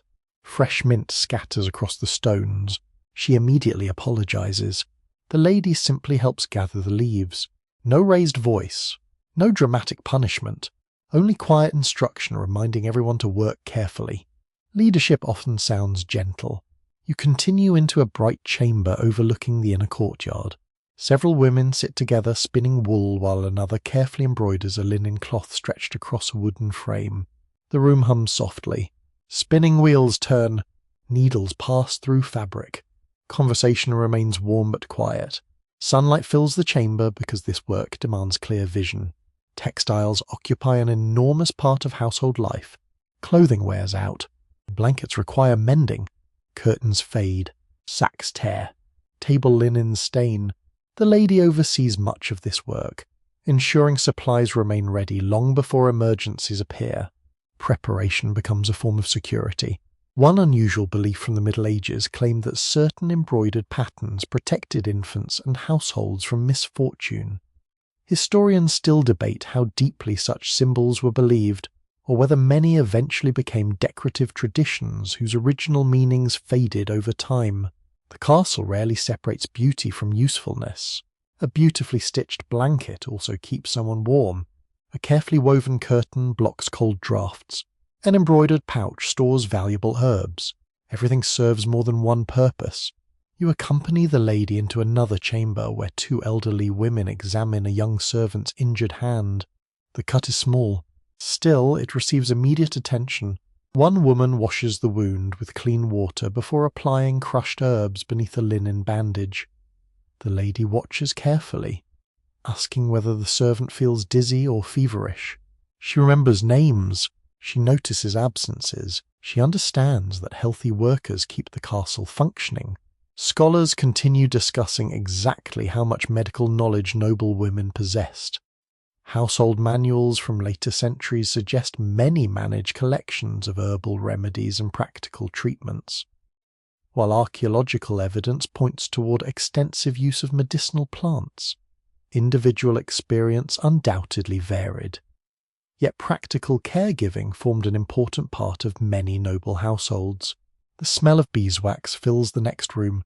Several servants dip long cotton wicks into melted wax before hanging them to cool. Again and again. Each layer grows slightly thicker. Candles do not simply appear. They are patiently created. The lady inspects several finished examples before setting aside the finest for the chapel and the great hall. Simpler candles will illuminate kitchens, corridors, and workrooms. Even light receives careful management. Waste benefits no one. As afternoon approaches, visitors arrive from a nearby manor. Hospitality becomes another responsibility.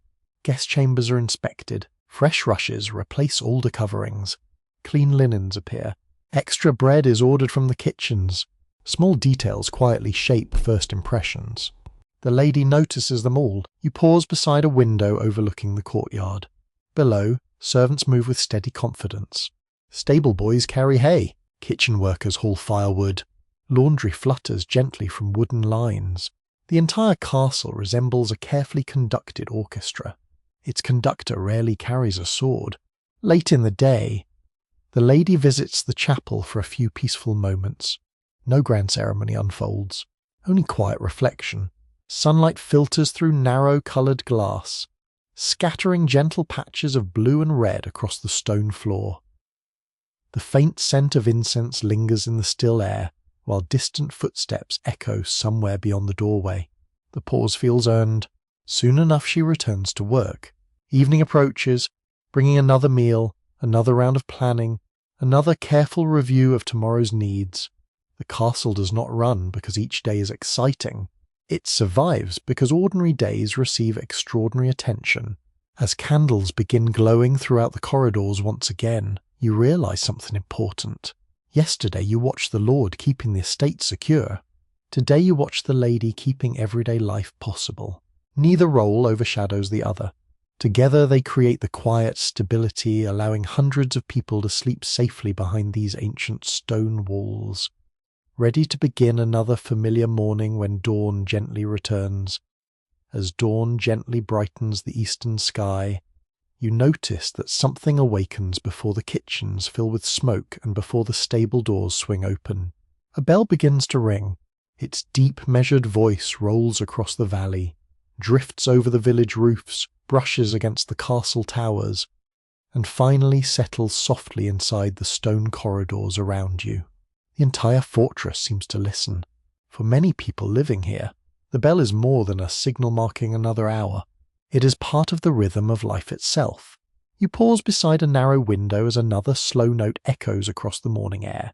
Beyond the walls, farmers briefly lift their heads from the fields.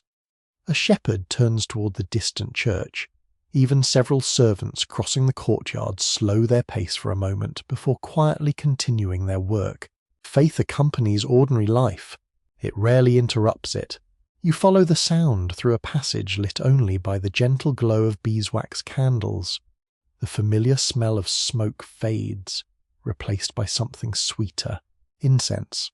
Its delicate fragrance lingers beneath the stone ceiling, mixing with cool air and melted wax. The atmosphere immediately feels calmer than the busy kitchens or noisy stable yard. Soon you arrive at the castle chapel. The room is much smaller than you expected. A simple wooden altar stands beneath a narrow stained glass window. Morning sunlight filters through coloured pieces of glass, painting gentle pools of blue, red, and gold across the worn stone floor. The colours move slowly, almost silently. Wooden benches line each side of the chapel. Their polished surfaces reveal decades of quiet prayers, thoughtful conversations, and patient waiting. Nothing appears extravagant. Everything feels deeply familiar. Historians generally agree that nearly every substantial medieval castle contained some form of private chapel, whether grand or modest. These spaces played an important role in daily routines, family ceremonies, and moments of personal reflection. A priest quietly enters. His footsteps barely disturb the silence. He lights another candle from one already burning, carefully preserving the flame instead of striking a fresh spark. You have noticed this thoughtful habit throughout the castle. Fire remains valuable wherever it appears. The small congregation slowly gathers. The lord, the lady, several household officials, a few servants whose morning duties allow them a brief visit. Others continue working elsewhere, pausing only long enough to whisper private prayers while passing the chapel door. Daily life cannot simply stop. The castle must still function. The priest begins speaking in calm, familiar words. Although not everyone fully understands every phrase, the rhythm itself offers comfort. Generations have listened to similar prayers beneath similar stone ceilings. The sound fills the room gently. No one rushes. Outside, you hear distant chickens greeting the sunrise and the faint creak of a wagon entering the gatehouse. Those ordinary sounds blend surprisingly well with quiet voices inside the chapel, sacred and practical. Side by side, a young child kneels beside her mother, trying very hard to remain still. After several moments, curiosity wins.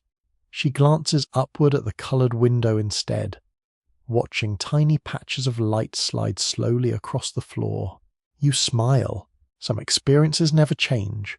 The priest concludes the morning prayers, and people quietly leave one by one. No dramatic procession follows. Most return immediately to familiar responsibilities waiting elsewhere inside the castle. The steward heads toward the storerooms. The lady walks toward the herb garden. Several servants hurry back to the kitchens. Faith accompanies work rather than replacing it. Outside the chapel, you notice a small stone basin containing clean water. Visitors briefly wash their hands before entering or leaving. The gesture serves both symbolic and practical purposes. Clean hands are always welcome, especially in a busy household where everyone constantly touches tools, animals, food, and shared objects. Scholars continue discussing how personal devotion varied among different members of medieval society. Written accounts emphasize religious observance, while archaeological discoveries sometimes suggest more flexible daily practice. Individual belief almost certainly differed from person to person, just as it does today. You continue exploring another quiet corner of the castle. Here stands a tiny room filled with carefully copied books. Calling it a library might sound impressive, yet only a handful of handwritten volumes rest upon wooden shelves. Each required months or even years of patient labour to create. Every page matters. One elderly clerk carefully turns a sheet of parchment. His fingers move slowly, deliberately. Nearby, sharpened goose quills wait beside small containers of ink prepared from oak galls and other natural materials. The room smells unlike anywhere else in the castle. Dry parchment, leather bindings, beeswax, a faint trace of ink, dust warmed gently by morning sunlight. It is a wonderfully peaceful place. The clerk explains that important household records also remain here. Land agreements, rents, inventories, and letters all require careful preservation. Without written memory, governing a large estate becomes far more difficult. Knowledge itself becomes valuable property. One curious belief from the period suggested that certain handwritten prayers carried for protection offered comfort during dangerous journeys or illness. Historians still debate how literally people viewed such objects, though surviving examples suggest they held personal significance for many medieval families. The afternoon passes quietly. Several servants pause briefly inside the chapel before returning to work. A blacksmith removes his cap for only a moment before crossing the courtyard. A cook whispers a quick prayer while waiting for bread to finish baking. Life and belief remain closely connected, not loudly, not dramatically, simply consistently. As evening approaches, another bell rings across the valley. Its tone feels softer now. The sunlight has turned golden, touching the tops of the castle walls while long shadows stretch across the courtyard. Smoke rises lazily from the chimneys, carrying the familiar scent of oak into the cooling air. You sit for a while beneath the chapel window. The coloured light has shifted again. What glowed bright blue this morning now fades into gentle amber. Dust floats peacefully through the last beams of daylight, while somewhere beyond the walls a flock of birds circles toward nearby trees. The castle seems quieter than usual. Perhaps it is not. Perhaps you have simply learned how to hear it. The ringing bells, the whispered prayers, the careful turning of parchment pages, the crackling fireplaces, the distant footsteps echoing through ancient halls. Together they form another invisible thread binding this remarkable place into a living community, one sustained not only by stone walls and steady labour, but also by shared traditions carried gently from one sunrise to the next. The seasons have been changing quietly around you. At first, the mornings merely felt cooler. Then the leaves outside the castle walls began turning shades of gold and deep rust. The herb garden grew smaller each week. Farmers hurried through the surrounding fields, gathering every possible harvest before the weather turned against them. Now winter has arrived, not with drama, with certainty.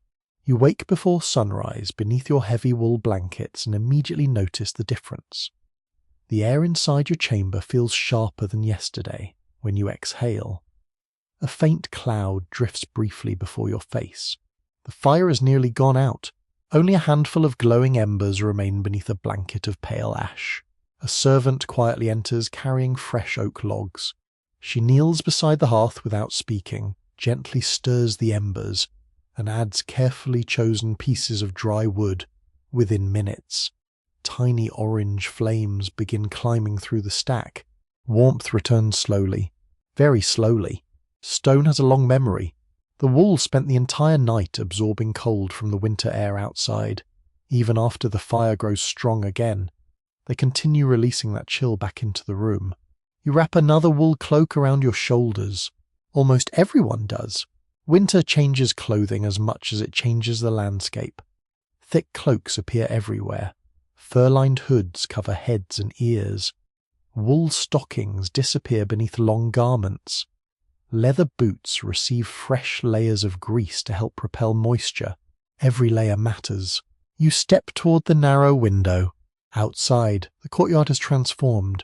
A thin blanket of snow rests across the rooftops. The well stands beneath a rim of delicate frost. Horses exhale soft white clouds while stable boys move briskly, stamping their feet to restore warmth. The castle looks beautiful. It also looks busy. Winter creates work. Wood must be carried. Fires must be watched. Water buckets must be protected from freezing.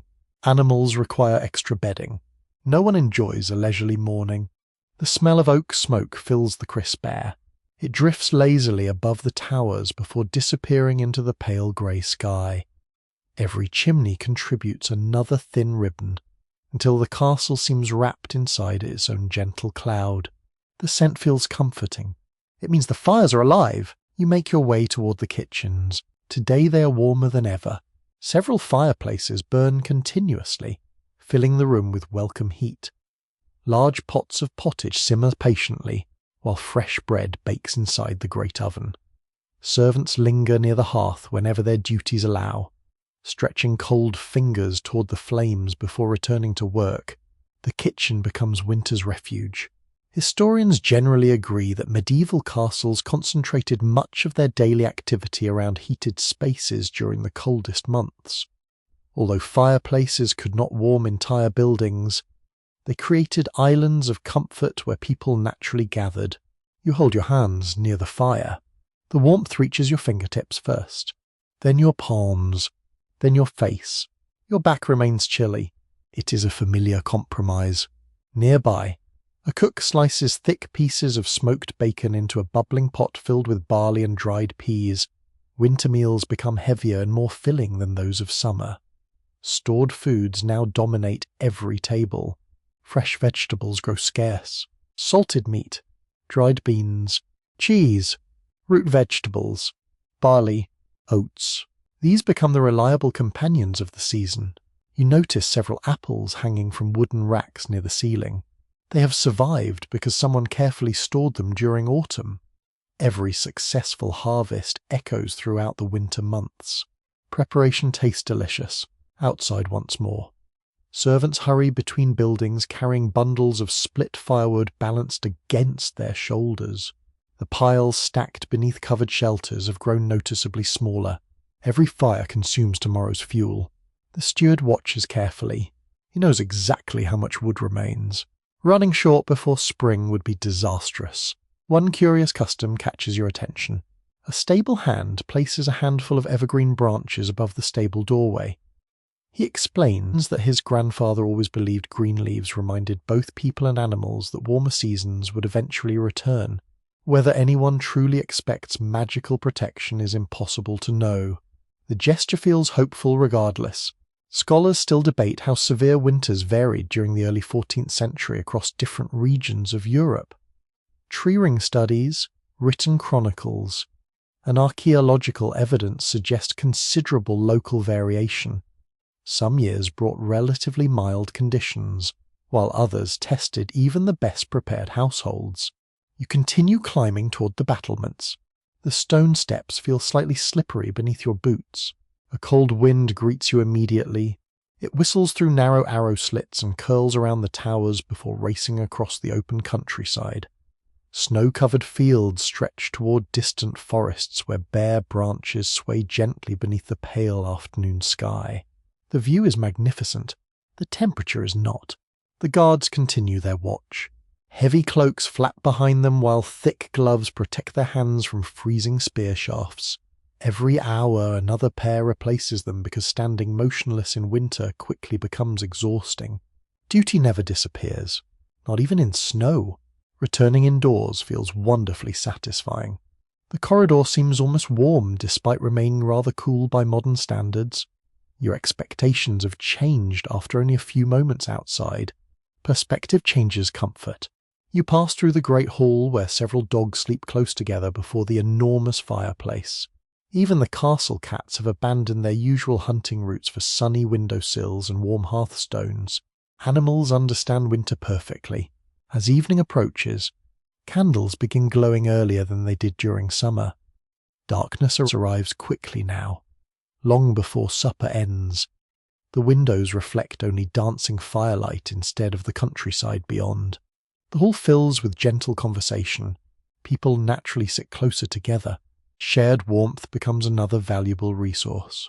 A musician quietly plays a simple melody upon a small harp while someone nearby tells an amusing story about a goose that somehow wandered into the kitchens during last winter's feast.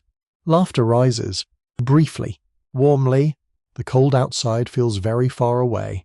You settle onto a sturdy wooden bench near the fire. The scent of pine resin joins the familiar smell of oak as freshly cut logs begin burning. Sparks drift lazily upward before disappearing into the chimney. The flames seem almost hypnotic. You understand why people spent so many evenings simply watching them. Winter encourages stillness.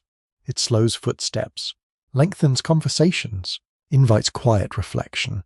Beyond the thick stone walls, frost quietly covers the sleeping countryside once again. Inside, careful preparation, patient labour, and countless glowing fireplaces allow life to continue much as it always has. Not comfortably by modern standards, comfortably enough. And for another peaceful winter night, that is more than sufficient. Winter has settled comfortably around the castle. Snow still rests along the battlements, and the fields beyond the walls sleep beneath a pale blanket of frost.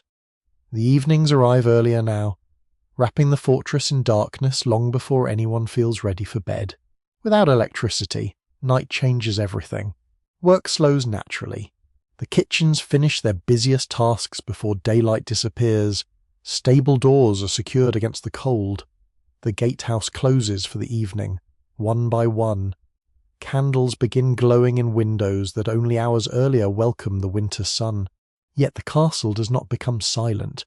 It becomes social. You enter the great hall just after supper. The largest fireplace burns steadily, throwing warm light across timber beams blackened by generations of smoke. Shadows dance gently along colourful tapestries while polished cups catch tiny flashes of orange and gold. The atmosphere feels completely different from midday, less hurried, more relaxed. Servants have finally found a few moments to sit. The lord and lady remain at the high table, no longer discussing grain supplies or repairs. Guards off duty remove heavy gloves and warm stiff hands beside the hearth. The castle exhales. A young musician begins tuning a small harp. Each string produces a soft note before settling into perfect harmony. Beside him, another performer lifts a simple wooden flute. Together they begin a gentle melody that fills the hall without overwhelming conversation. No grand concert, just pleasant company. Music serves many purposes here. It marks celebrations, welcomes guests, brightens long winters, helps people forget aching muscles earned through another day of work. Historians generally agree that music played a regular role in medieval noble households, although performances varied enormously depending upon wealth and occasion. Professional minstrels sometimes visited large castles, while family members and servants often provided entertainment during ordinary evenings. The tune changes. Several children quietly sway in place. One elderly servant smiles without realizing it. Across the hall, someone begins telling a familiar story. Everyone already knows the ending. No one minds. Stories improve with repetition. You settle onto a sturdy bench close enough to the fire that your hands remain comfortably warm. The smell of burning oak mixes with beeswax candles, roasted chestnuts, and the faint sweetness of warmed ale. Outside, the wind whispers against the stone walls. Inside, the world feels wonderfully sheltered. A grey-haired steward begins recounting an old tale about a clever fox that repeatedly outwitted a proud hunter. His voice rises and falls gently, never becoming theatrical. The listeners occasionally laugh at familiar moments, proving that even 700 years ago people appreciated hearing favourite stories more than once. Some things never change.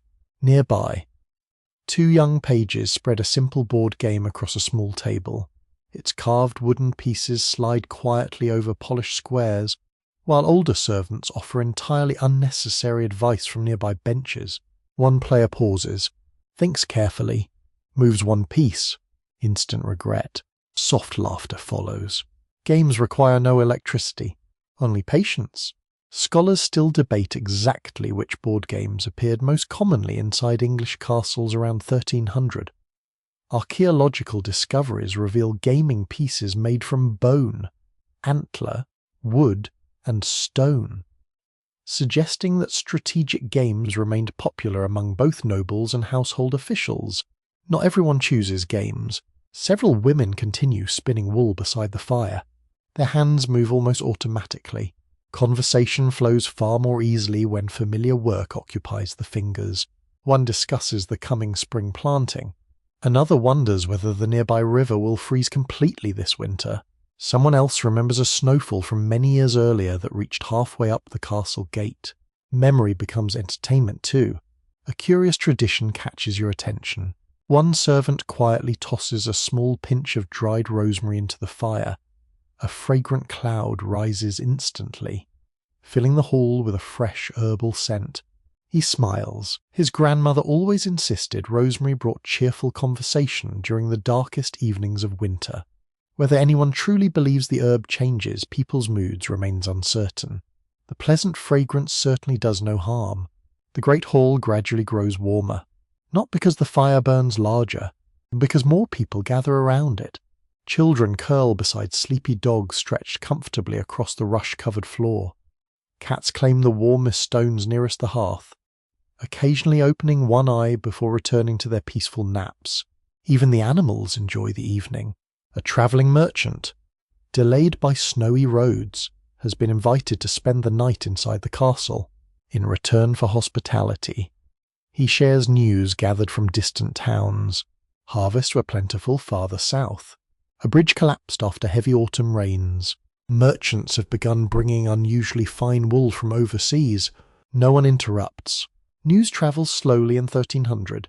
Every visitor becomes a living newspaper. The merchant stories spark quiet discussions around the room. Some listeners ask thoughtful questions. Others simply enjoy imagining places they may never visit themselves.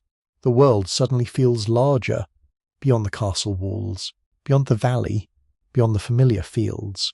You notice several candles burning low. A servant carefully trims each wick before replacing one nearly exhausted candle with another. Every bit of wax matters, even during relaxed evenings. Nothing valuable is treated carelessly. The fire crackles softly. Logs shift. Tiny sparks climb upward into the chimney. The sound blends beautifully with gentle conversation and the distant notes of the harp now playing another slow melody. You could almost fall asleep here. Historians continue discussing how much leisure time ordinary castle servants actually enjoyed.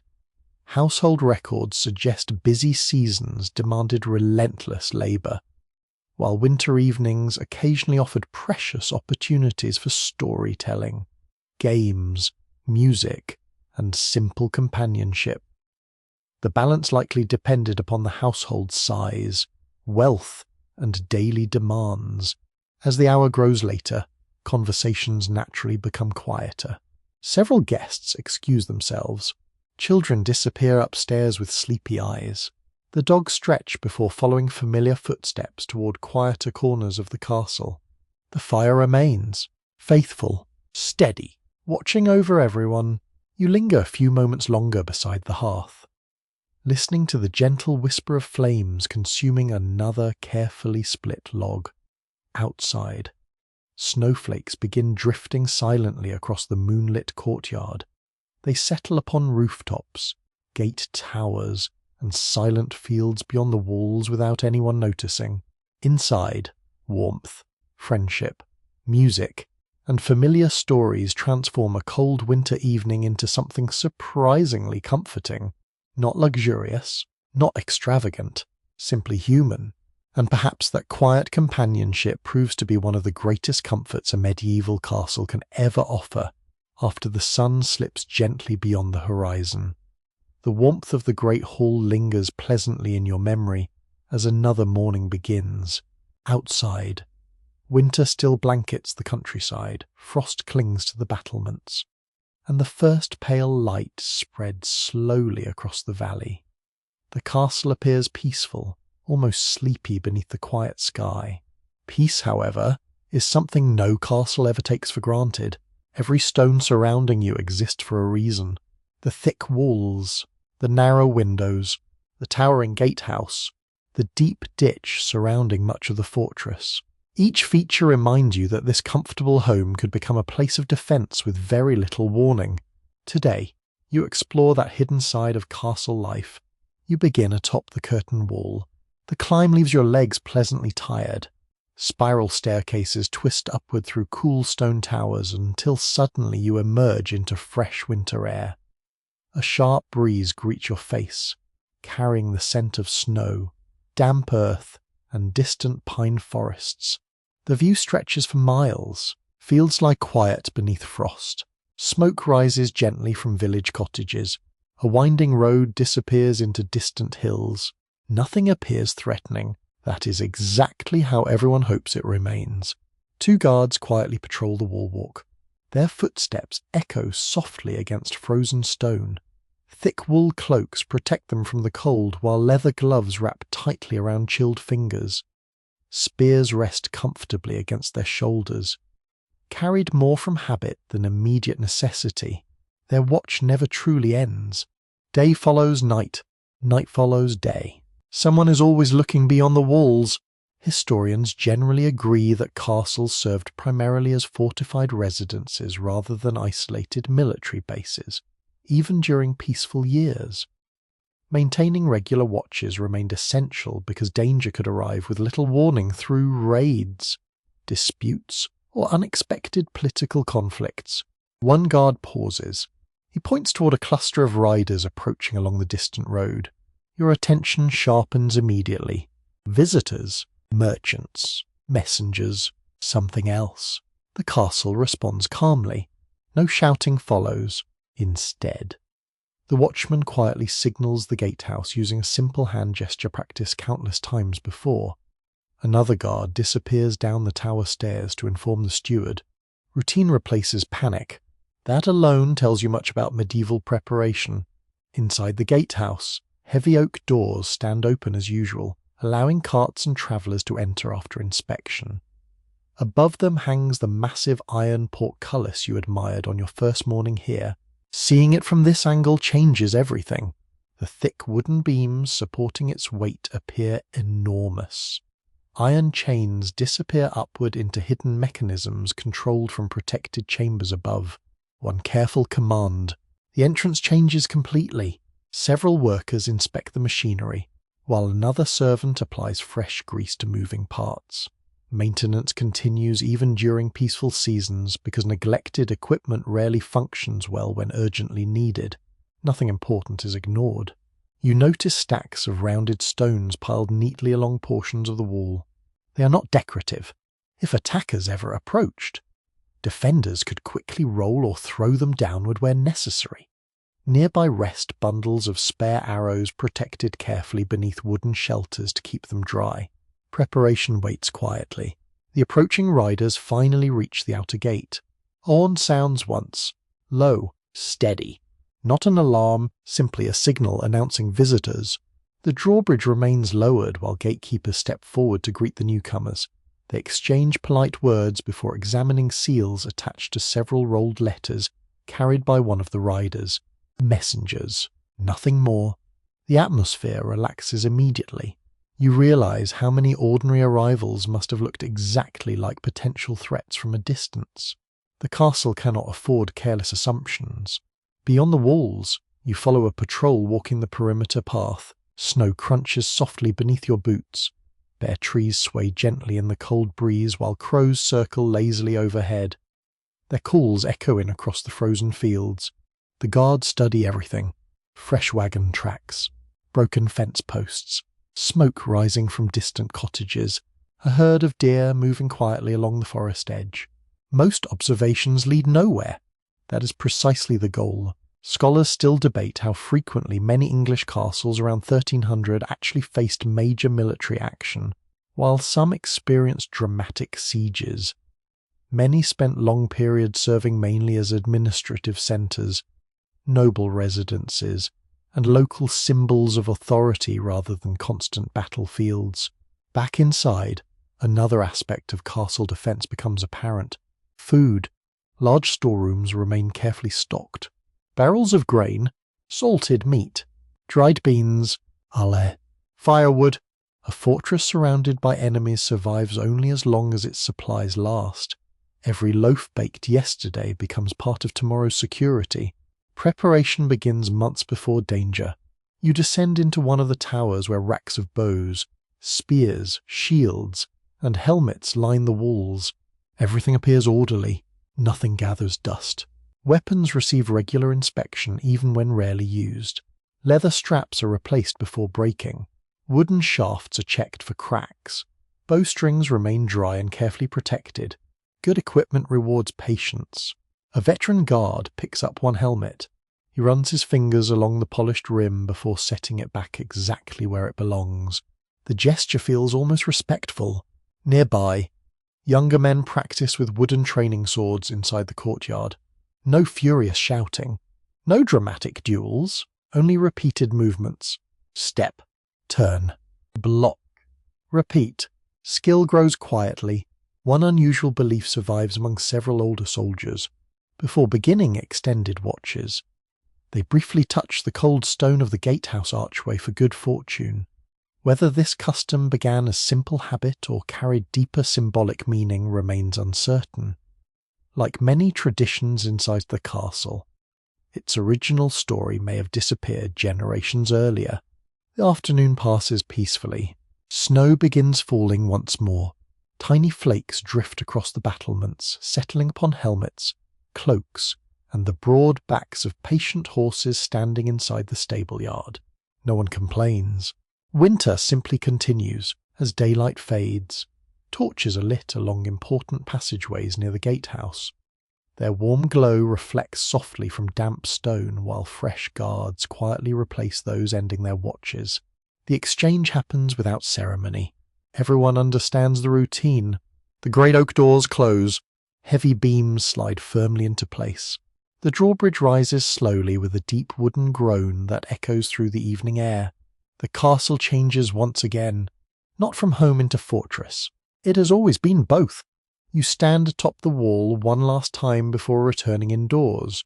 Beyond the dark fields, scattered cottage lights shimmer faintly beneath the falling snow.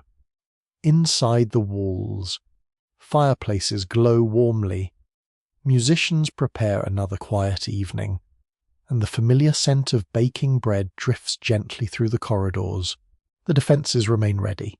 Thankfully, they remain unused, and that, you suspect, is exactly how everyone inside this remarkable medieval castle hopes each peaceful winter night will end. The castle wakes to a familiar chorus. A rooster crows somewhere beyond the outer wall. Horses stamp softly inside the stables. Pigeons flutter beneath the eaves, scattering tiny feathers that drift lazily into the courtyard below. A dog gives one sleepy bark before curling back beside the warm kitchen doorway. You smile. The castle is never occupied by people alone. Everywhere you look, animals quietly share this remarkable home. Some are treasured companions, others are hard-working partners. A few arrive without invitation.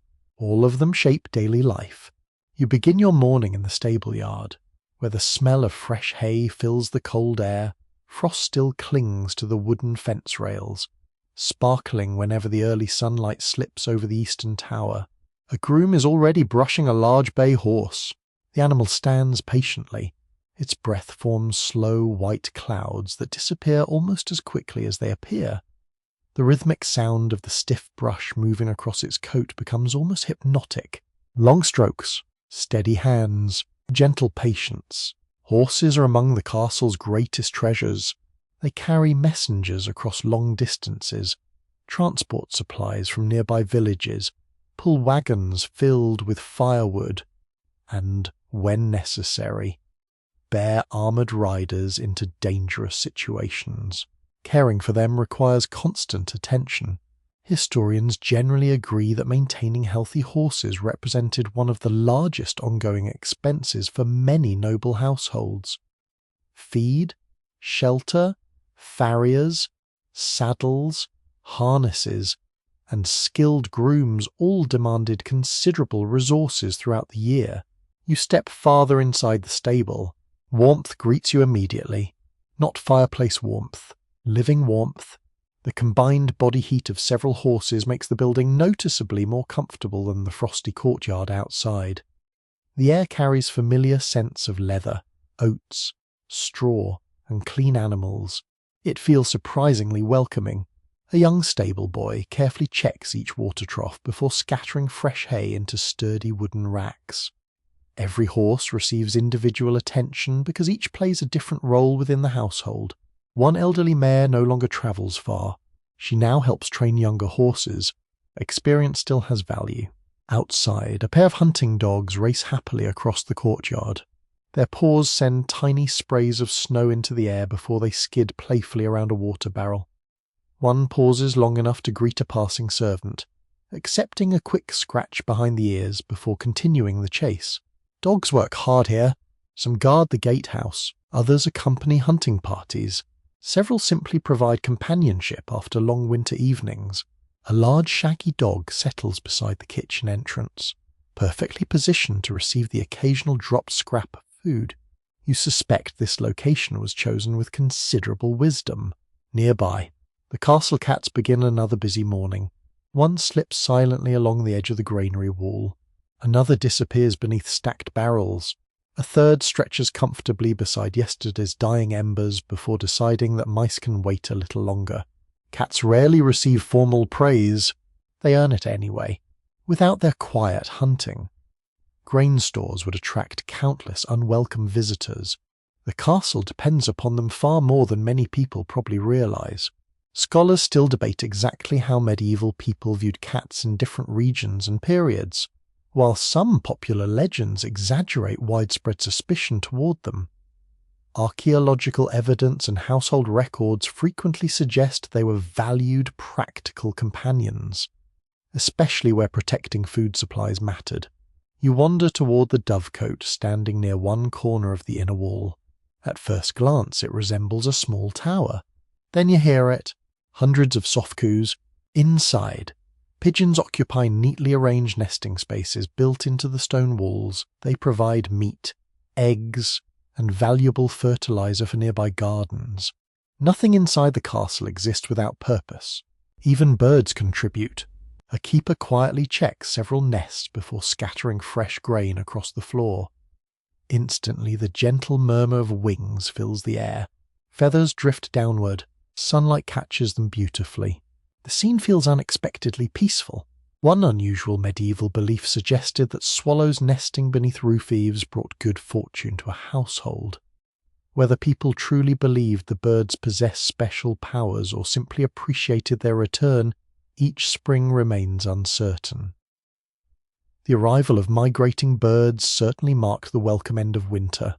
Beyond the gardens, several beehives rest beneath a simple wooden shelter. Their quiet buzzing grows louder as the afternoon becomes slightly warmer. Honey remains precious. Sugar is rare. Bees provide sweetness for cooking, medicine, and celebrations, while also producing wax for the candles glowing throughout the castle each evening. The beekeeper lifts one section carefully. The smell of warm honey drifts gently into the crisp air. It is wonderfully rich. Nearby, chickens scratch enthusiastically through scattered straw searching for overlooked grains. They seem completely unconcerned by the impressive stone towers surrounding them. Their confidence is admirable. Roosters proudly announce discoveries no one else requested to hear. Hens quietly ignore them. Some relationships never change. You continue walking toward the outer courtyard where several pigs root happily through kitchen scraps collected after yesterday's meals. Nothing edible goes to waste. Vegetable peelings, stale bread, and leftovers all find another purpose. The pigs seem grateful, or perhaps simply hungry.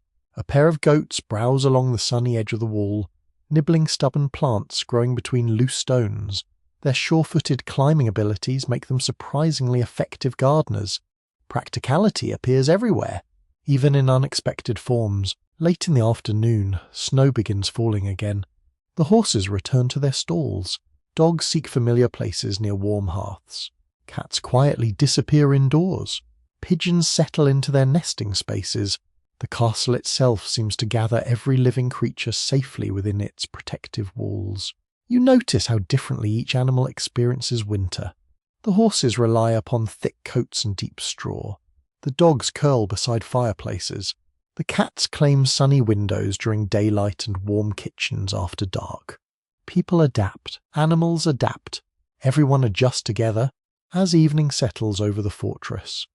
You pause once more inside the stable. A horse lowers its head gently toward your shoulder before returning to its hay. The quiet chewing, the faint creak of leather tack hanging nearby, and the comforting smell of clean straw create one of the most peaceful moments you have experienced since arriving. Outside, snowflakes continue drifting silently across the courtyard. Inside, both people and animals prepare for another cold medieval night, sharing the same stone walls, the same careful routines, and the same quiet hope that tomorrow's sunrise will arrive just as faithfully as everyone before it. Winter continues its quiet reign over the castle. The snow outside has settled into soft white banks along the walls, while the trees beyond the gatehouse stand bare against a pale morning sky. Inside, the familiar routines continue with comforting regularity. The fires are burning, the bread is baking, the horses are fed. Yet today, another side of castle life gently reveals itself. Even behind the strongest walls, people still become ill. They twist an ankle on a staircase, burn a hand beside the hearth, catch a winter cough, develop aching joints after years of labour. Stone walls can keep out enemies. They cannot keep out sickness. You begin the morning following the lady of the castle into a small chamber near the herb garden. It is not a grand hospital, nor anything resembling a modern clinic. Instead, it is a practical room devoted to care. Wooden shelves line the walls. Small clay jars stand neatly arranged beside linen bundles and dried plants hanging from ceiling beams. The air smells wonderfully earthy, sage, mint, rosemary, chamomile, lavender, a faint sweetness from honey. The fragrance is calming. An elderly healer greets you with a warm smile. Her hands are rough from years of work, yet every movement remains gentle. She carefully sorts dried herbs while quietly explaining which plants soothe sore throats, which calm upset stomachs, and which help clean small wounds. Knowledge lives in memory here, not textbooks. Historians generally agree that medieval households relied heavily upon practical herbal medicine passed through generations of experience, although scientific understanding remained limited by modern standards.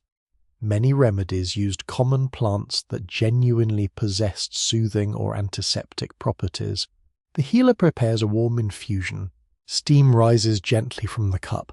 She adds a spoonful of honey collected from the castle's own beehives, before stirring the mixture slowly with a carved wooden spoon. The smell is comforting. You imagine how welcome such a drink would feel during a cold winter evening. A knock sounds softly at the door. One of the kitchen servants enters, holding her left hand carefully against her apron. Yesterday she accidentally brushed hot iron while lifting bread from the oven. The burn is not severe. Still, it deserves attention. The healer washes the injured hand using clean water warmed beside the fire. She gently pats it dry with linen before applying a simple herbal preparation and wrapping the area with a fresh bandage. The entire process feels calm, unhurried, reassuring. No one expects miracles, only careful treatment. Nearby, another woman arrives carrying a small child whose nose has been running for several days. The little one looks more curious than miserable, gazing around the room at hanging herbs and colourful pottery, while the healer checks for fever with experienced hands. The child soon receives a warm drink and instructions to rest beside the fire. Sometimes comfort becomes medicine too. Outside the chamber, winter sunlight brightens the snow-covered courtyard. Fresh air drifts through the doorway each time someone enters, carrying the clean scent of frost mixed with distant wood smoke. The room never feels stuffy. People understand, even without modern medical knowledge. That stale air rarely helps anyone recover. Scholars still debate how effective many medieval treatments truly were. Some remedies almost certainly provided real benefits through cleanliness, warmth, nutrition, and medicinal plants. Others reflected traditional beliefs with little measurable effect. Medieval medicine combined careful observation with inherited customs in ways that remain fascinating to researchers today. The healer reaches for another clay jar. Inside rests dried willow bark. She explains that it helps ease certain aches after long days of work. Modern scientists would later discover that willow contains natural compounds related to ingredients found in familiar pain relievers. Though no one inside this castle understands the chemistry behind its usefulness, experience teaches what theory cannot.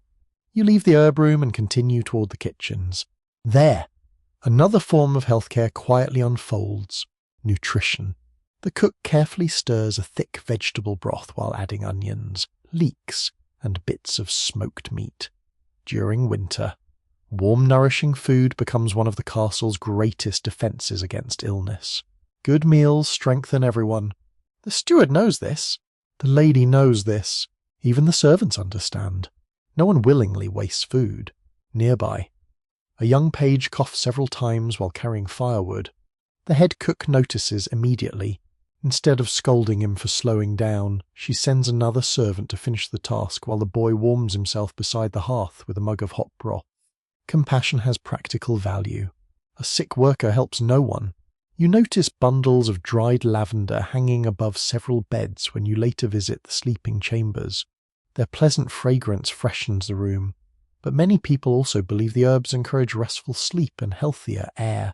One curious custom particularly catches your attention. Some castle residents carry small cloth pouches filled with fragrant herbs beneath their clothing during winter. Whether intended to improve the smell of crowded rooms, offer personal comfort, or guard against illness remains uncertain. Historians continue discussing exactly how these scented bundles were understood by the people who carried them as afternoon settles across the fortress. You visit the blacksmith's workshop. Even here, safety receives careful thought. Buckets of water stand ready near the forge. Heavy leather aprons protect workers from sparks. Tools are returned to familiar places after every task. Accidents still happen. Preparation reduces them. The blacksmith smiles while showing you an old scar across his forearm, a reminder from many winters ago. He shrugs, then returns to work. Life continues. The castle physician, when one is available, may possess more formal learning than the household healer, yet even educated practitioners rely heavily upon observation, experience, and treatments shaped by the medical knowledge of their era. No one claims certainty. Everyone hopes to help. Evening approaches. The chapel grows quiet beneath flickering candlelight as several people pause for private reflection before supper. Outside, fresh snow begins falling once again, covering yesterday's footprints until the courtyard appears untouched. Inside the great hall, the familiar fireplace glows warmly. Children laugh. Dogs sleep. Servants carry steaming bowls toward waiting tables. The healer quietly joins the meal after another busy day. Finally setting aside her herb baskets and clay jars, you realize she has spent the entire day protecting something every bit as valuable as the castle walls. The well-being of the people themselves. Strong stones defend the fortress. Kind hands sustain the lives within it. Together they allow another peaceful winter evening to unfold beneath the ancient roof, where care, patience, and quiet knowledge pass gently from one generation to the next. After many peaceful days inside the castle walls, you begin to notice something easy to overlook. The castle may appear self-contained. It is not. Every loaf of bread, every iron nail, every candle, every bolt of cloth, and every barrel of salt begins its journey somewhere beyond the horizon. Even the strongest fortress cannot provide everything its people need. Sooner or later, the outside world always arrives at the gate. This morning, it arrives on wheels. You hear the wagons before you see them. Wooden axles creak rhythmically along the frozen road while horses snort little clouds into the crisp air. The familiar watchman atop the gatehouse raises a hand, signalling the approaching travellers to slow their pace. No one enters immediately. The gatekeepers have questions first. The drawbridge remains lowered, and one by one the wagons roll toward the entrance beneath the massive oak doors. A steward checks seals, counts carts, and exchanges polite greetings with merchants who have travelled several days to reach the castle. Business begins with conversation, not coins. You follow the first wagon into the courtyard. Its cargo is neatly covered beneath heavy wool cloths. When the coverings are lifted, the castle suddenly seems filled with colour. Bundles of fine linen, dyed wool in deep reds and forest greens, small sacks of pepper and cinnamon, beeswax, iron tools, glass bottles carefully wrapped in straw. The ordinary world suddenly feels much larger. Historians generally agree that even relatively isolated castles depended upon regular trade with nearby towns and regional markets. While estates produced much of their own food, imported goods such as spices, quality metalwork, fine cloth, and certain building materials remained highly valued. The merchants bow respectfully to the Lord Steward. No shouting, no frantic bargaining. The discussions unfold calmly. One merchant opens a small wooden chest lined with cloth. Inside lie polished knives with beautifully carved handles. Another carefully unwraps a roll of surprisingly fine blue fabric that immediately catches the morning sunlight. Several servants pause to admire it, not because it is necessary, because it is beautiful. Beauty travels too. You wander toward another cart where barrels of coarse salt are being unloaded. Salt hardly seems exciting by modern standards. Here, it is priceless. Without it, preserving meat through the winter would become nearly impossible. The castle's kitchens, storerooms, and smokehouses all depend upon a steady supply.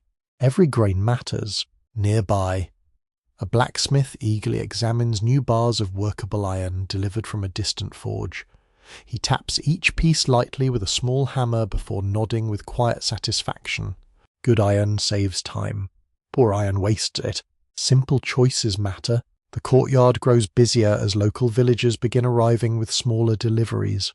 Fresh eggs, butter, firewood, wool, honey.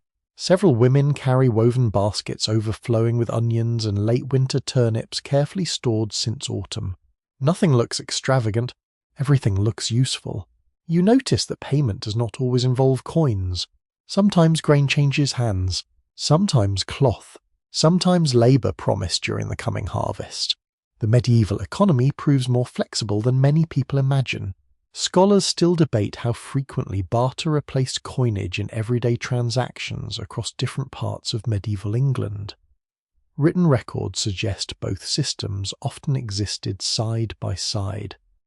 Depending upon local circumstances, available currency, and the value of individual goods, you leave the courtyard and accompany one merchant into the Great Hall. He has travelled through several neighbouring counties over the past month. Almost immediately, people begin asking questions. Has the river bridge been repaired? Was the harvest successful farther south? Are the roads safe? Has anyone heard news from the royal court? Information proves almost as valuable as merchandise. The merchant smiles. He clearly enjoys his audience. His stories move from village fairs to distant monasteries, from unusual weather to rumours of noble marriages. Some tales are undoubtedly accurate. Others perhaps become slightly more interesting with every mile travelled. That, too, is part of the tradition. One curious story captures everyone's attention. The merchant claims he once visited a town where a market goose escaped and somehow wandered directly into the mayor's meeting, refusing to leave until bribed with bread. The hall erupts in gentle laughter.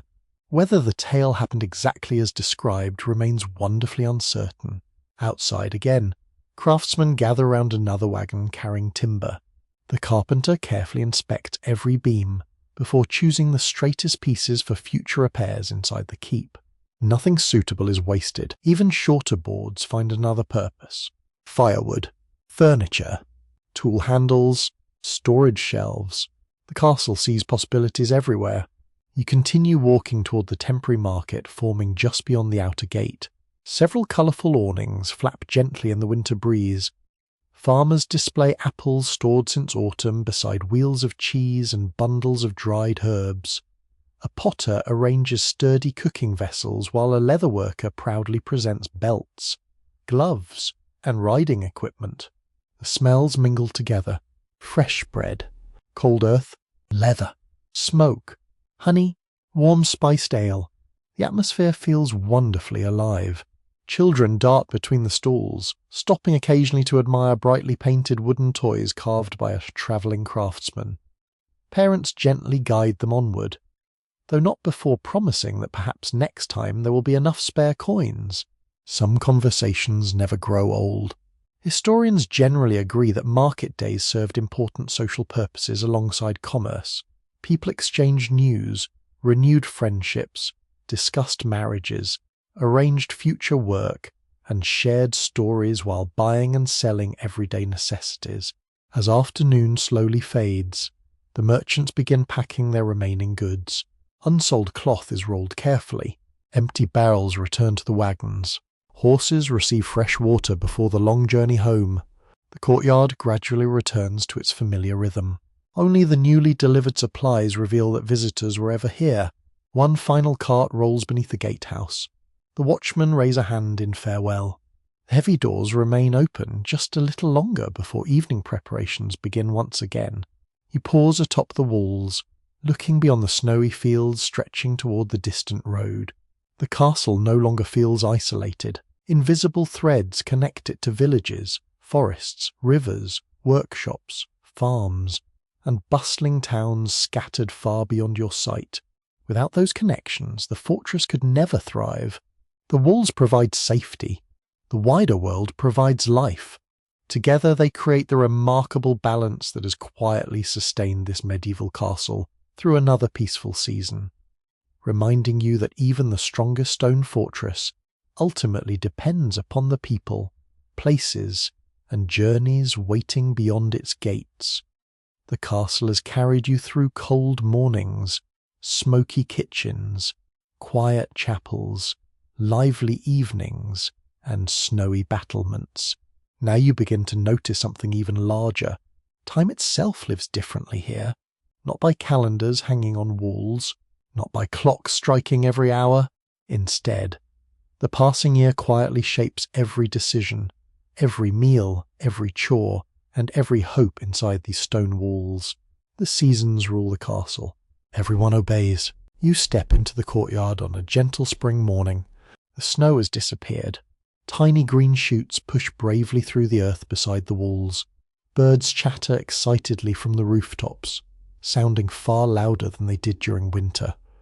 Fresh air carries the scent of damp soil instead of wood smoke. The entire fortress seems to breathe again. Servants open shutters that remained closed for months. Blankets are carried outdoors to be aired beneath the warming sun. Children linger outside longer each afternoon, no longer rushing from one heated room to another. Spring feels generous. The herb garden quickly becomes the busiest corner of the castle. Gardeners loosen the rich soil with wooden tools while the lady carefully chooses where new herbs should be planted. Mint, sage, parsley, thyme, and rosemary soon fill the air with fresh fragrance. Bees return, butterflies follow. The kitchen changes too. Winter's heavy pottage slowly gives way to lighter meals filled with fresh greens and early vegetables. The cooks smile whenever another basket arrives from the gardens. Fresh food tastes like hope. Historians generally agree that medieval diets changed dramatically throughout the year because preserving food remained difficult. Seasonal abundance shaped everyday life far more directly than it does for most people today. As spring matures into summer, the castle doors remain open longer. Warm sunlight reaches deep into corridors that spent much of winter wrapped in shadow. Laundry dries quickly beneath bright skies. The stone walls, once bitterly cold, now provide welcome coolness during the hottest afternoons. You place your hand against the keep. The stone feels pleasantly cool. Months ago it seemed almost frozen. Now it offers relief. Children laugh in the courtyard while apprentices practice archery beneath clear blue skies. The blacksmith works with both doors wide open, allowing fresh breezes to carry away the worst of the heat from his forge. Summer brings another gift. Long evenings, without electricity. Daylight is precious. Every extra hour becomes an opportunity to repair roofs, mend carts, gather herbs, or harvest vegetables before darkness finally arrives. People work later, not because someone orders them to, because the sun allows it. Beyond the walls, fields ripple with growing grain. The castle watches over a landscape busy with farmers whose labour will eventually fill its granaries. Everything feels connected. One unusual belief holds that gathering certain herbs on the longest days of summer gives them greater healing power throughout the coming year. Historians still debate how widely such seasonal customs were practiced, though many medieval communities attach special meaning to particular times of the year. Eventually the air changes once more. The first cool breeze arrives almost unnoticed. Leaves begin drifting across the courtyard. The harvest season has begun. Autumn may be the busiest time of all. Wagons arrive daily carrying sacks of grain, barrels of apples, onions, beans, and bundles of firewood. The castle hums with careful preparation. Every storeroom fills steadily. Every empty barrel finds a purpose. The steward becomes almost impossible to catch. He is everywhere, counting, recording, inspecting, planning. He helps stack firewood beneath covered shelters. The fresh-cut oak smells wonderfully clean. Each neatly arranged pile represents warmth waiting patiently for winter's return. Nothing is left to chance. Cooks begin preserving food with renewed urgency. Meat is salted. Fish is smoked. Apples are stored carefully. Herbs hang drying from wooden beams throughout the kitchens. Even the dogs seem busier, following wagons back and forth through the gatehouse while hoping something edible might accidentally fall onto the ground. Scholars continue discussing how medieval households balance careful planning with unpredictable weather. One failed harvest, an unusually wet autumn, or an early frost could dramatically alter the fortunes of an entire estate. Success depended upon preparation, but also upon circumstances no one could control. The sky grows greyer each passing week. The last leaves fall. Geese fly overhead in neat formations, disappearing toward distant horizons. Stable hands spread deeper layers of straw. Window shutters receive careful inspection before colder winds arrive. Everyone recognizes the signs. Winter is returning. The cycle begins again. You stand beside the great hall fireplace as the first snowflakes of the new season drift quietly beyond the windows. The same familiar logs crackle gently. The same benches gather people close together. The same warm light dances across ancient stone. Nothing feels repetitive. Instead, it feels reassuring. The castle survives because every season teaches its own lessons. Spring reminds people to plant. Summer encourages them to build. Autumn insists they prepare. Winter asks them to endure. Together they create a rhythm older than any single person living inside these walls. You think back to your first morning crossing the drawbridge. The fortress seemed enormous, mysterious, almost intimidating. Now it feels familiar. You know where the warmest hearth burns during January. You know which corridor smells of lavender, which staircase creaks beneath careful footsteps, and which stable horse always greets visitors with quiet curiosity. The castle has become a home, not because the stone changed, because you learned the rhythm of life flowing through it. As evening settles gently over the valley once again, smoke rises peacefully from the chimneys while candles begin glowing behind narrow windows. Another year quietly turns, carrying the people of the castle forward into familiar routines that have sustained generations before them and will quietly welcome generations still to come. Your final evening inside the castle arrives almost without notice. The familiar routines continue exactly as they always have. A servant adds another log to the great hearth. The steward finishes counting supplies before placing his records safely inside a wooden chest. Somewhere upstairs, blankets are shaken before another cold night. Down in the kitchens, the last loaves of bread cool quietly upon wooden racks. Nothing extraordinary happens. That is precisely the point. After spending so much time behind these walls, you understand that medieval castle life was rarely a parade of dramatic battles or glittering feasts. Most days were built from thousands of ordinary actions repeated with remarkable patience. Someone carried water, someone gathered firewood, someone mended clothing, someone watched the gate, someone stirred the evening meal, someone whispered a quiet prayer before sleep. Together, those small moments created a world strong enough to endure. You leave the warmth of the great hall for one last walk through the castle. The corridors feel strangely familiar beneath your feet. Candlelight flickers softly along the stone walls, illuminating tiny imperfections you barely noticed when you first arrived. The air carries its usual mixture of beeswax, smoke, seasoned timber, and the faint fragrance of dried herbs hanging from the beams. It smells like home. Not your home. Their home. You pause beside the well in the silent courtyard. Moonlight reflects gently from the frozen water far below. The old wooden windlass stands motionless for the first time all day. Tomorrow, before dawn, another servant will return with empty buckets, and the quiet rhythm will begin again. The castle never truly rests. Even while sleeping, you continue toward the kitchens. Only glowing embers remain inside the great oven. A cook carefully covers tomorrow's bread dough with clean linen before leaving it to rise through the night. Nearby, polished pots hang neatly from their hooks, waiting patiently for another sunrise. Everything is prepared. Nothing is hurried.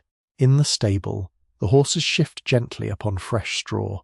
One raises its head as you enter, recognizing another familiar visitor before returning peacefully to its hay.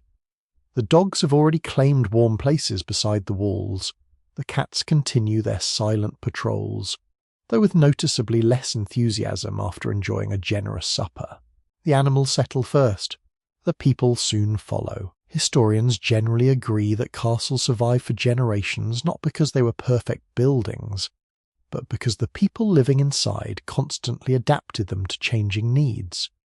Rooms were repaired, walls strengthened, roofs rebuilt, kitchens expanded, and habits refined over time. A castle was never truly finished. It evolved, just as every household does. You climb the final staircase leading toward the battlements. The cold night air greets you with gentle honesty. Above, countless stars shimmer across the winter sky with astonishing clarity.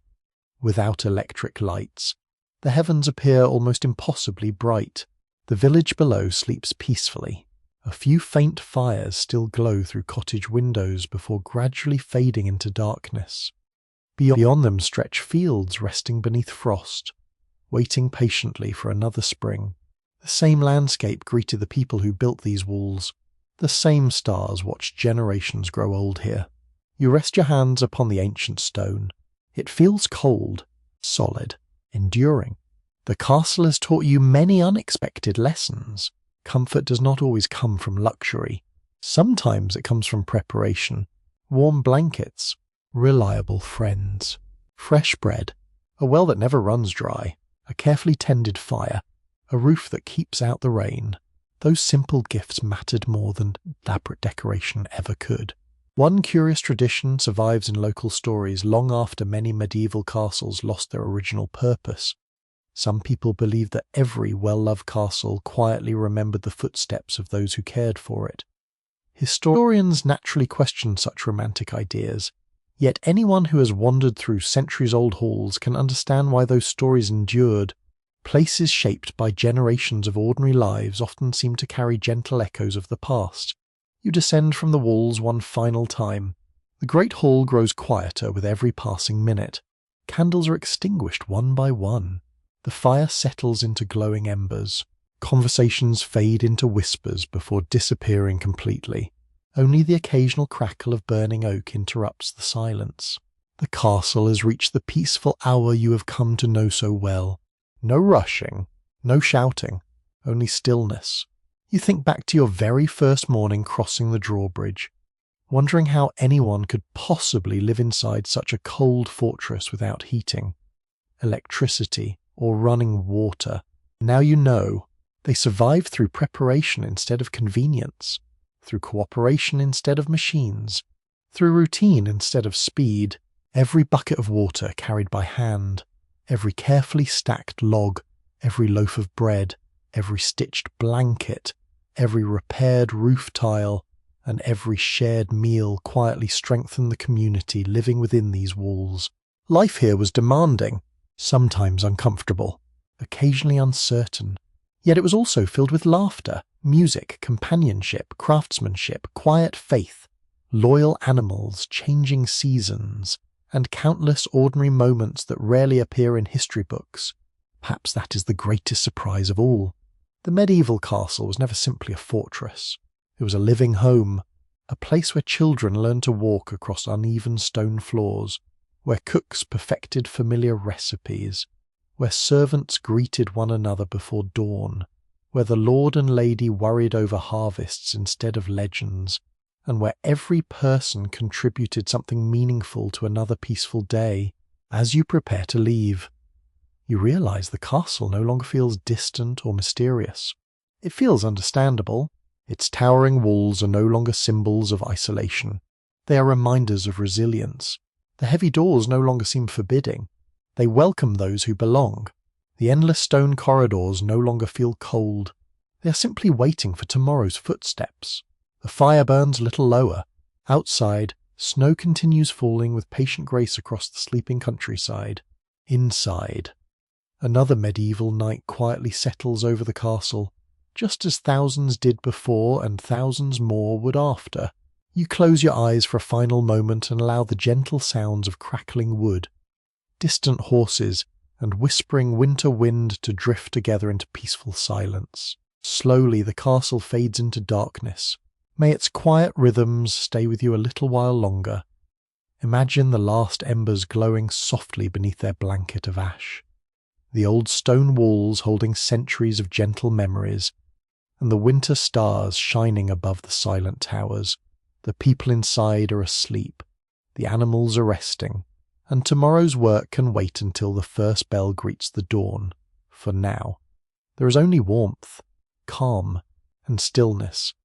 Let your thoughts become as quiet as the falling snow, and let this ancient castle gently disappear into the peaceful night. Sweet dreams,